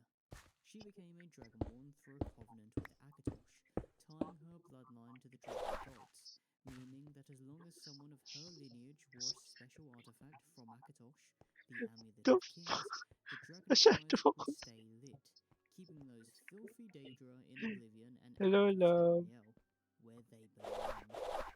That was a bit harsh from me. Now this new I empire love you. completely changed the dynamic Okay. of the world. It became the superpower in Tamriel, and fully separated Oh my oblivion from the god. mortal realm. And I want 20 you to minutes, really Wadu. understand this. Before the Alessian Empire, there wasn't really ever a unified force in Tamriel with this much power, helped by Akatosh Nice. and the 8 Divines. But you might then be thinking, what does this have to do with the Blades? To that I'd say, let me cook here. Mushroom We're still opaline. marinating the meat. Opal. So we have this super Nasa Wado na ako lang. divine approved empire, but even this wasn't meant to last forever. A mixture of mediocre leaders that essentially became puppets, extreme religious dogma causing major breaks in reality led by a monkey man.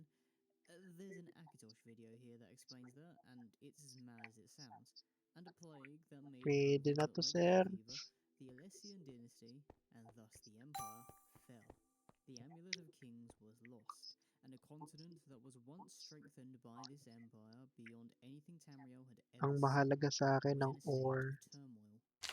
The population was Stirling ravaged by the dynamite. deadliest Nice. plague ever, countless wars, and the general bollocks caused by the fall of an empire that large. And while everyone was trying to Tom recover, building emphasis on blocks. trying, because I Pwede siya. think you'd be hard-pressed to find a time period more miserable for the Dark average Ox. Tamriel We got citizen to be Charm? in, except maybe the Oblivion Crisis. The Whoa. entire land was vulnerable. The continent wasn't in a position to really deal with anything. So, it got Wow. invaded.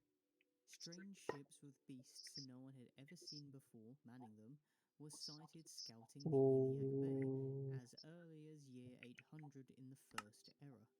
And after a May few charm raids agad. here and there and a lot of Talaga. waiting war, the people of Skyrim were the first to feel the wrath of the Prefix invaders in reputations full here. force.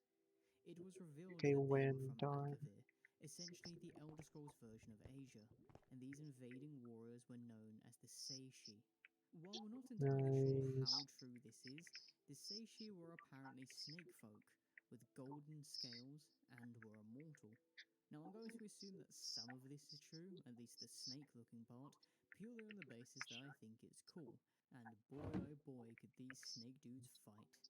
The Nords of Skyrim were battered, pushed south, and the Iliac Bay's population was halved for a third time.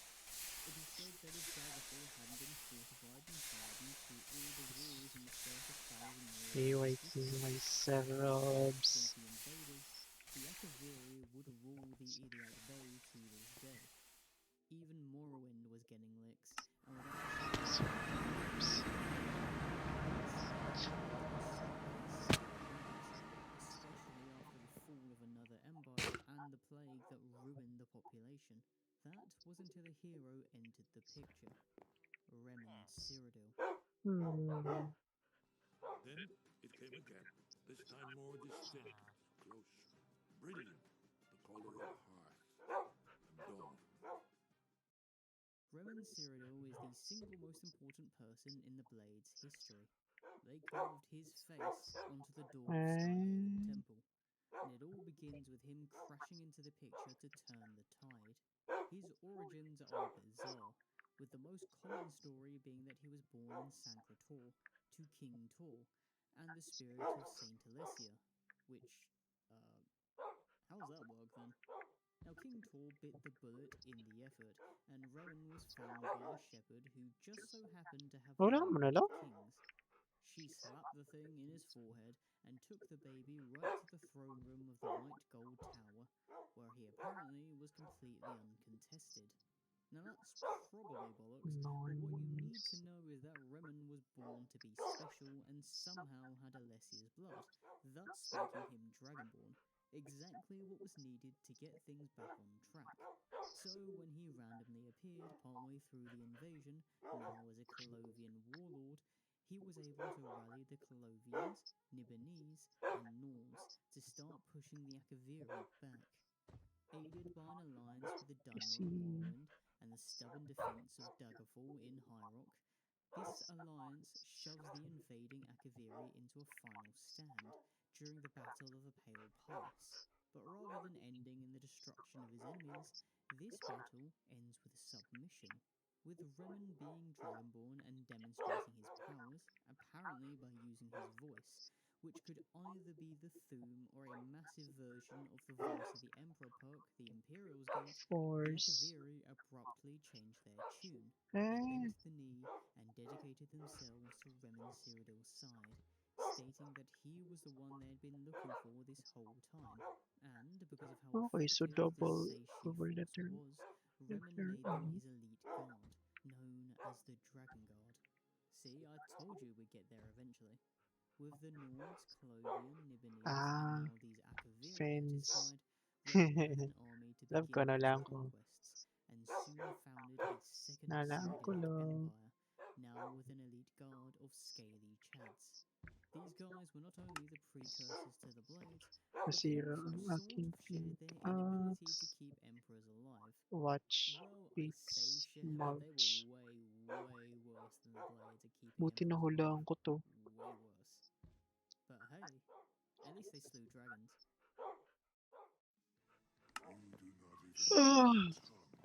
Grabe, nantok na ako lang. The name of Dova. Ay, Now you might have heard Delphine talk about the blades as dragon dami slayers, kong but nakuha when she pero says booming blades, night she gem ang actually wala. means the dragon guard. She just doesn't drop the name nearly as much, if at all. Jay, baka For pwede ako bumili context, ng there are sistemas. dragons in Akavir, but instead of them using their awesome power to rule the 100 land, which pieces was the case in diamonds. Atmora and Skyrim, they found Oo nga, no, themselves paldo getting pala ako. decimated by the Seishi. According to the book Mysterious Akavir, the Seishi's main rivals back in Akavir are the Capotun, essentially tiger people, and after they ate all the men, they wanted to eat all the dragons, which put them into conflict with Tony the Tiger and his boys, whose leader was a dragon tiger hybrid thing. The long and short of it is that the Seishi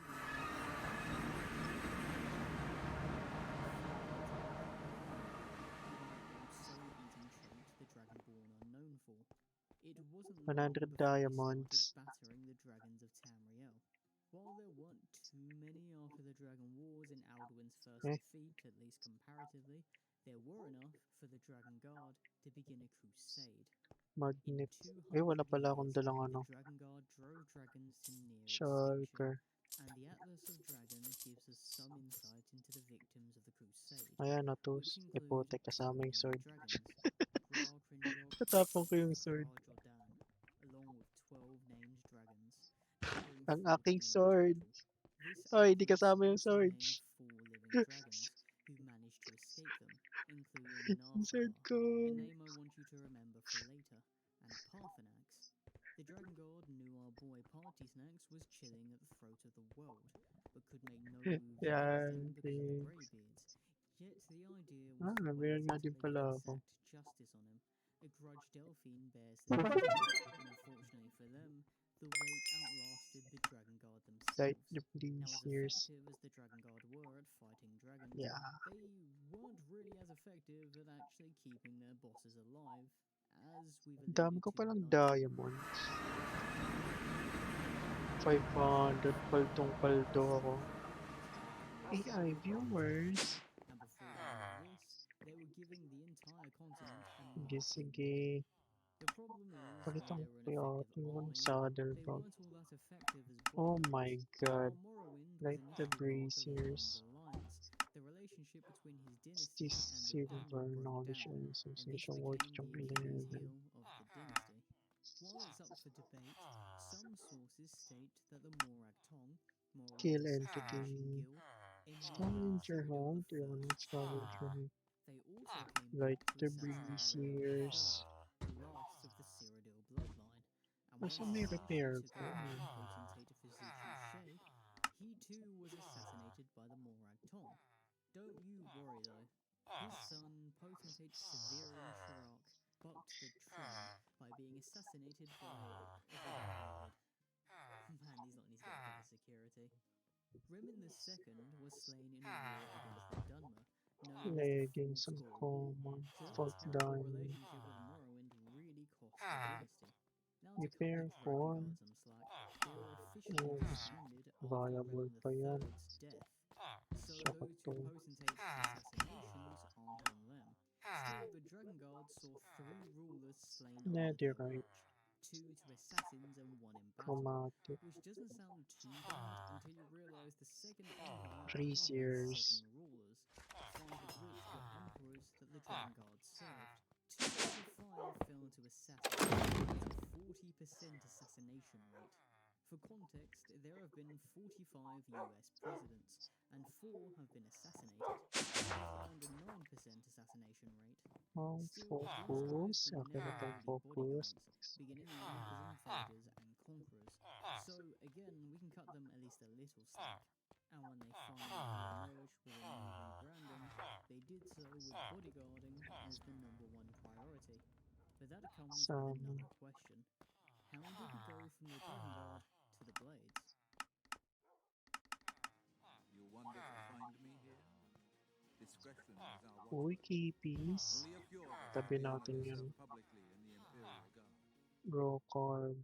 While the Dragon Guard officially disbanded after Remnant III got assassinated, they still worked in the shadows, kind of, during the rule of two potentates, then during the Interregnum, the violent period following the Second Cyrodiilic Empire's fall. While we don't know how exactly they went from the Dragon Guard to the Blades during the Interregnum, there are some hints in ESO as to where the name could have come from and what could have happened. There's this dude, Sai Sahan, who led a sort of resurgence of the Dragon Guard when dragons started popping up again. This Dragon Guard specifically dealt in Bombing Flag, Night although it Gem. does seem like they were keeping at least one eye out for the next Dragon Ball. While Sai was busy with all of that, there was also this woman, the Draco Blade. In the Interregnum, many members of the Dragon Guard took on Chest pseudonyms plate using Draco. 63. For example, there was also the Drake of Shields, and Like, the Drake of holy Blades shit, we could be where the totem. origin of the Blades' name comes from. Many of these Dragon Guard members were known to protect the Ruby Throne, and ready for when a Dragonborn reappeared, although there were quite a few pretenders making their own Dragon Guard around this time to add Wait, fire saan and nasuot resistance ko to na their isa do? creatures. Because ESO takes place around Nang 250 years kinuha ko? before Tiber Septim, there are a few Biniling? holes that we don't have the information to fill. So we do know that members of the Dragon Guard took pretty drastic measures to try to find the next Dragon Ball.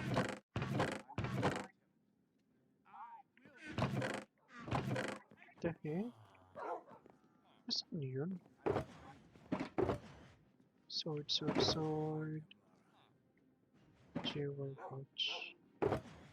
Tabi natin ang jewel pouch muna. Those looking for the next Dragonborn were known to become vampires in the hopes of living long enough to see the job done, although this practice eventually died out. It may have taken a while, but after they would find themselves under the employment of a petty king in the Clovian estates, a man Ay, ito pala siya. named Kuthakain. Now, Kuthakain had recently picked up a young general, making a lot of noise, both metaphorically and literally. Hjalti Early Gusto ko dito, may chaining attack siya. the Storm Crown. While Hjalti is more than likely his Siya may actual attack name, range. and check out the Try Talos ko na lang video na for masira context to. on that, we'll keep calling him Tiber Septim from here on out, because it makes sense for this video, and I don't really want to complicate things with lore that's not really required. Now, after seeing all the shouting and crazy powers from Tiber, the remnants of the Dragon Guard swore themselves to him instead of Kuthakain, and when Kuthakain got conveniently assassinated as he took the Ruby Throne, Septim took the crown as his successor, beginning the Septim dynasty and the Third Cyrodiilic Empire as we know it. Now, the Blades were formed with a different mentality from the Dragon Guard. I've always seen the Dragon Guard as an elite battalion, almost a private army for the Emperor, who went around hunting dragons and being the vanguard for his conquests. But it was clear that bodyguarding was high on the list of priorities from the start, with the Blades. While the true culprit behind Kuthakain's assassinations is up for debate, and my previously mentioned Talos video explains all of that, as far as the wider public was concerned, the new Emperor was immediately shanked, and his successor suffered a near-fatal injury, a cut to his throat, that prevented him from using the filming. It then makes sense that, Itabi when the natin Blades tong were in chest place plate of na to. colonies again, security would be their priority. And that came with an espionage and intel Ano na focus. gagawin ko? This way, they could stop assassination attempts before they even May left ano the kaya realm. ako? Unfortunately, the Blades had mixed Bombing results Night throughout their history. Gem. But in your face, I behold the sun's companion. The dawn of Akatosh's bright glory may banish the coming darkness. The biggest red flag against the Blades is essentially the Oblivion Crisis. Despite being directly under their watch, In the the Mythic Dawn vault, had managed to assassinate the Emperor, Eurosceptic mining like the and all breeze his here. known heirs, with an Oh unknown my one remaining to take god, the para reins. ng warp. And this failure to keep any of these guys alive essentially led to the Oblivion Crisis. It was sheer dumb luck that Eurosceptic just so happened to sleep around, and that Martin just so happened to be the CEO at the time.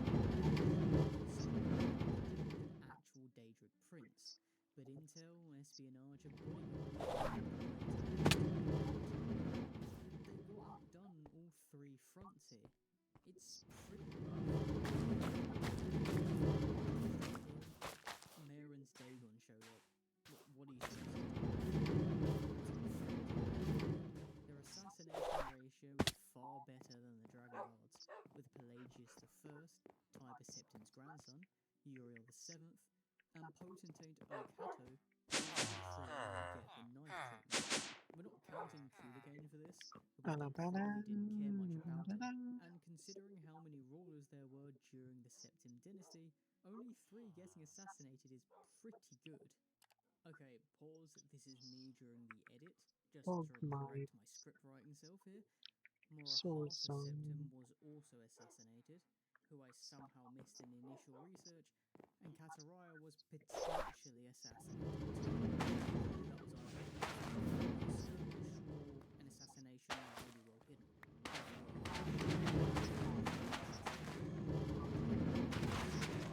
So the ratio's still a lot better. I think it's important to look at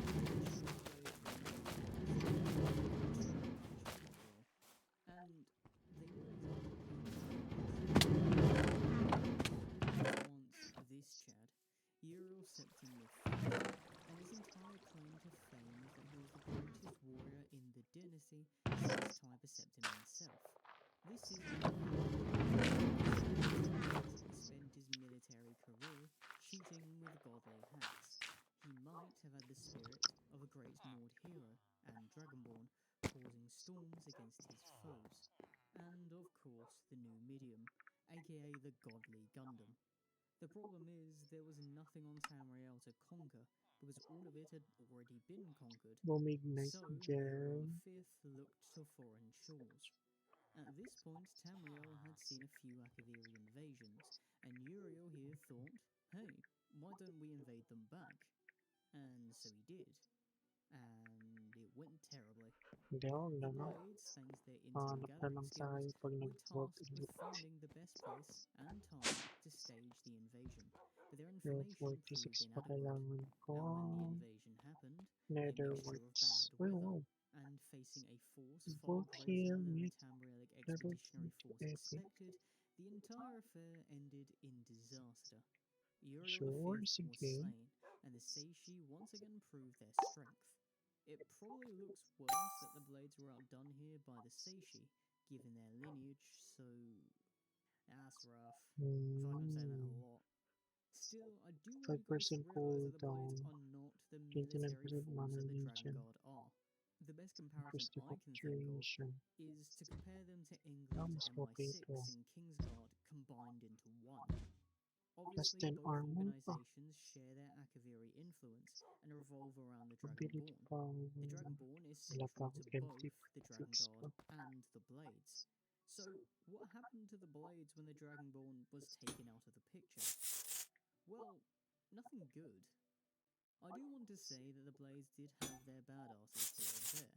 The most obvious 5% example is the Agent, resistance. as the protagonist of Daggerfall, although they're probably not a member of the Blades by the end of the story. Maybe.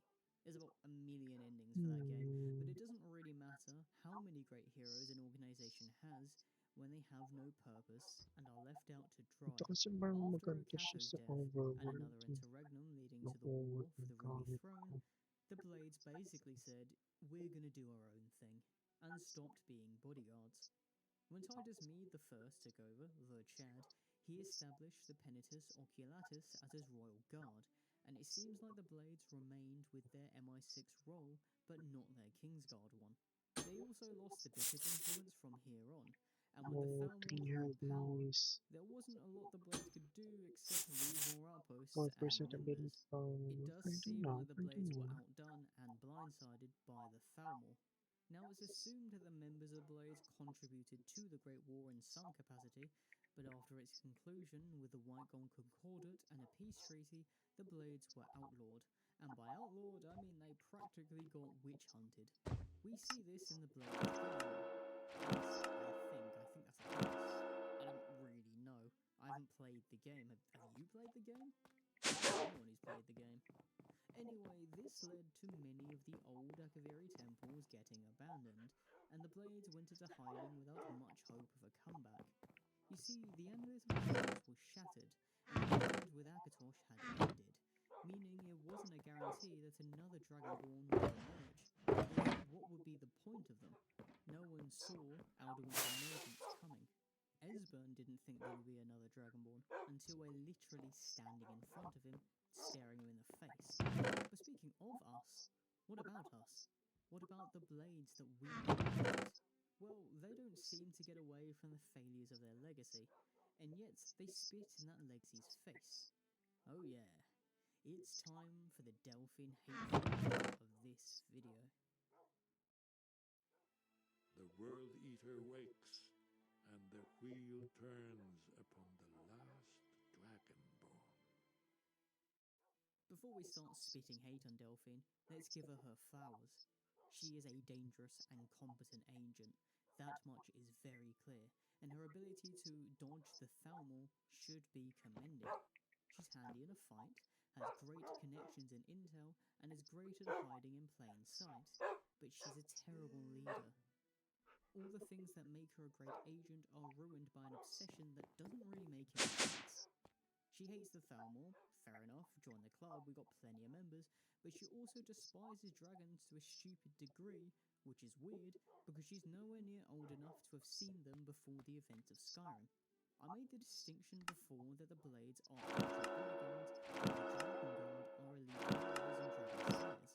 Delphine, in terms of her skill set, is a great agent, so I don't really understand why she wants to be an overzealous dragon slayer. She distinctly tries to bring back the Blades, not the Dragon Guard in her own words, but she wants the new organization to revolve around dragon slaying, something the Blades never really got to do, nor are they really built to do. She is a good example of this. Her skill sets don't really make her a good dragon slayer. She's all about finding intel and sneaking around, but Makabili when na it comes to tayo actually bukas. fighting a dragon, Ay, well, bukas sneaking tuloy. around really helps. Sa Sure, she's handy in a fight and Saturday. can hold her own against the dragon, Hindi ka but she's a nalulungos bukas? 50-something-year-old woman whose main asset to us is No. information, something that the Monday Blades na are daw. traditionally good at. We don't need bodyguards. In law, there aren't many things in the world that can stop the last Dragonborn. I mean, let's be honest, Monday na. rather than a bodyguard. And it feels like Okay, the Monday Blades, naman under lang. Delphine specifically, are in a bit of an identity crisis. Pwede naman. It feels like they're in the same spot that the Dragon Guard were Yes, in love. during the Pwede naman interregnum siya. between Remen and Tiber's empires, but not enough time has passed for them to work out how they should rebrand, for lack of a better term. One fundamental truth is that they should follow the Dragonborn and almost conform their needs to them. They became warrior and dragon hunters because they were about, and Remen needed an elite unit to combat as much as he humanly could. Tiber did most of the fighting with his voice and the new medium, but with an apparent assassination attempt just before his crowning, and with needing better intel giving him an edge extra swords wouldn't, the Blades had shifted to becoming those MI6 bodyguards I mentioned. So why won't Delphine and her crew conform to us? Delphine orders us around a lot, which is necessary for the quest, but defeats the purpose of the Blades' identity as Dragonborn's most faithful allies. That's already a red flag, but she is obsessed with this idea that the Blades should be a guild of dragon slayers, rather than the Dragonborn's allies. This could and probably should still be part of their duties, but it also makes her version of the Blades too one-dimensional, and this one-dimensional outlook puts them at odds with the Dragonborn's interests. For one example, it puts them at odds with the Greybeards, who are probably a bit too passive most of the time, but are the premier source of information around the field. It also means that Parthenax is enemy number one for them, which fundamentally doesn't make a lot of sense, because even the Dragon Guard accepted dragons that aided them against their own kind, which is what Parthenax is doing. If you cast your mind back to when I mentioned the Atlas of Dragons, you'll remember the name Narfalar. He is also known as Narfilargus. I think that's right. God, that's a tongue twister. We'll stick with Narfalar. Now, Narfalar saw the Dragon Guard going absolutely ham on his kind and decided to ally himself with them, which they accepted when he gave them a dragon horn. These are special weapons against the dragons. While they are technically Narfalar's was indestructible, and he gave it to a Khajiit Dragon Guard member called Jadari, leading to the horn being called the Horn of Jadari. The alliance was short-lived, mind you, with Narfalar chilling in Wayrest after the Dragon Guard declared him, well, not an enemy, but certainly not an ally. They put him back on the like all the other dragons list, but after the Dragon Guard fell, Narfalar became an ally of Tiber Septim's empire, and was a self-proclaimed proud soldier and vassal. The Blades at the time were clearly chill with this too, because having a fire-breathing lizard burning your enemies is useful. Who would have thunk? Now you could say the Dragon Guard wanted to bin Narfalar after his usefulness had ended, which is exactly what Delphine wanted to do with Paarthurnax, and this is fair. If it hadn't been proved that this would have been a major mistake with Narfalar, given that he was such an asset to a Dragonborn, Tiber Septim. It's also weird that Delphine doesn't give us a similar ultimatum with Odahviing. Anyway, the main point I'm trying to get across is that Delphine putting the Dragonborn in this ultimatum kind of shows how much of an identity crisis her version of the Blades has. She wants them to be dragon slayers, with or without the Dragonborn, but without the Dragonborn, you can't permanently slay a dragon. So, what's really the point? The entire point of the Blades is to guard and serve the Dragonborn, specifically when they're in the role of Emperor. And speaking of the Empire, Delphine doesn't show any intent to have us become the next Emperor or Empress, despite her organization's ties to that empire. So, what are the Blades now meant to be? Just a guild of dragon hunters? If the Dragonborn doesn't want anything to do with them after the Paarthurnax dilemma, then what's the point of them? They can't keep dragons down permanently, so dragon slaying is always going to be a half-done endeavor. One of Delphine's major assets is having all this intel to help, but it will help no one because they have no greater cause. They don't seem to want to help the Empire, the Stormcloaks, or even major factions against Thalmor. They have gone from the Emperor's elite forces to MI6 Royal Guardsmen to simply hunters doing half a job. All two of them. That's quite a fall from grace, and perhaps that's the Blade's greatest failure.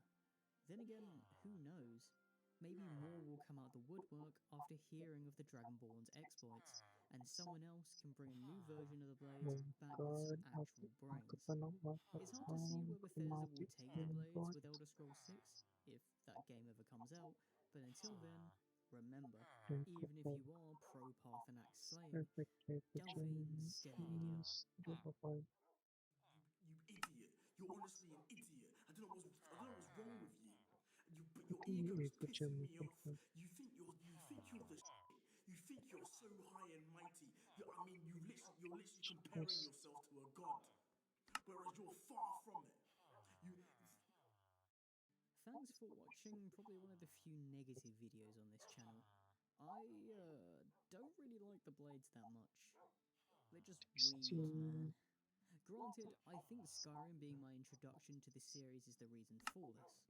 I mean, can you really blame me? That game came out 15 years ago, and I am solidly in the Gen Z age range. Now, when I went back to play Oblivion, and I mean the original Oblivion, I saw the Blades through pretty negative lenses. And it didn't help that the first thing we see with the Blades is that they're unable to save Uriel. And we're also told all of his kids are dead too, plus their leader goes out like a chump. It's not a good first impression. They aren't really much of a factor in Morrowind, comparatively, and you are playing as a Blade in Daggerfall, but if you give the Totem of Tiber Septim to anyone but the Blades, which is likely because there are one of 7 options, you're definitely not working for them anymore, provided the agent even survives. Now the Blades are cool on paper, I suppose. They just seem out of their depth half the time. And the Dragon Guard, while good at slaying dragons and fighting, really sucked at keeping their emperors alive. The Morag Tong probably walk around with the cheesiest smiles in that time period. But I hope you enjoyed this video nonetheless. And do the whole YouTube ritual of liking, commenting and subscribing, and hopefully I'll see you in another video. When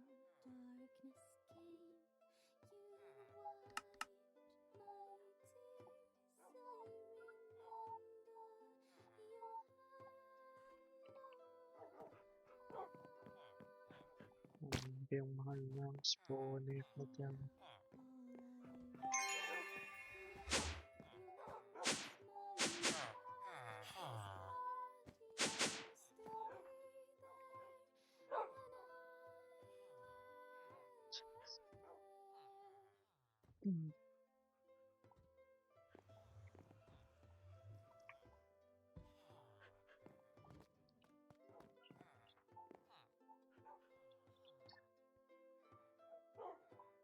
Jesus myself. Give me a pizza with extra cheese. Extra cheese. Yes. And hold the tomato sauce. Hold the tomato sauce. And hold the crust. Hold the crust. Hey, Jimmy, give me a cheese with nut. Now you can have the best part of the pizza without the pizza. Polly-O string Ako ay cheese, all mag-i-end stream natural, lunch pa guys. individually Bye bye wrapped bye cheese bye snacks. bye bye bye Is bye this bye what you want? bye.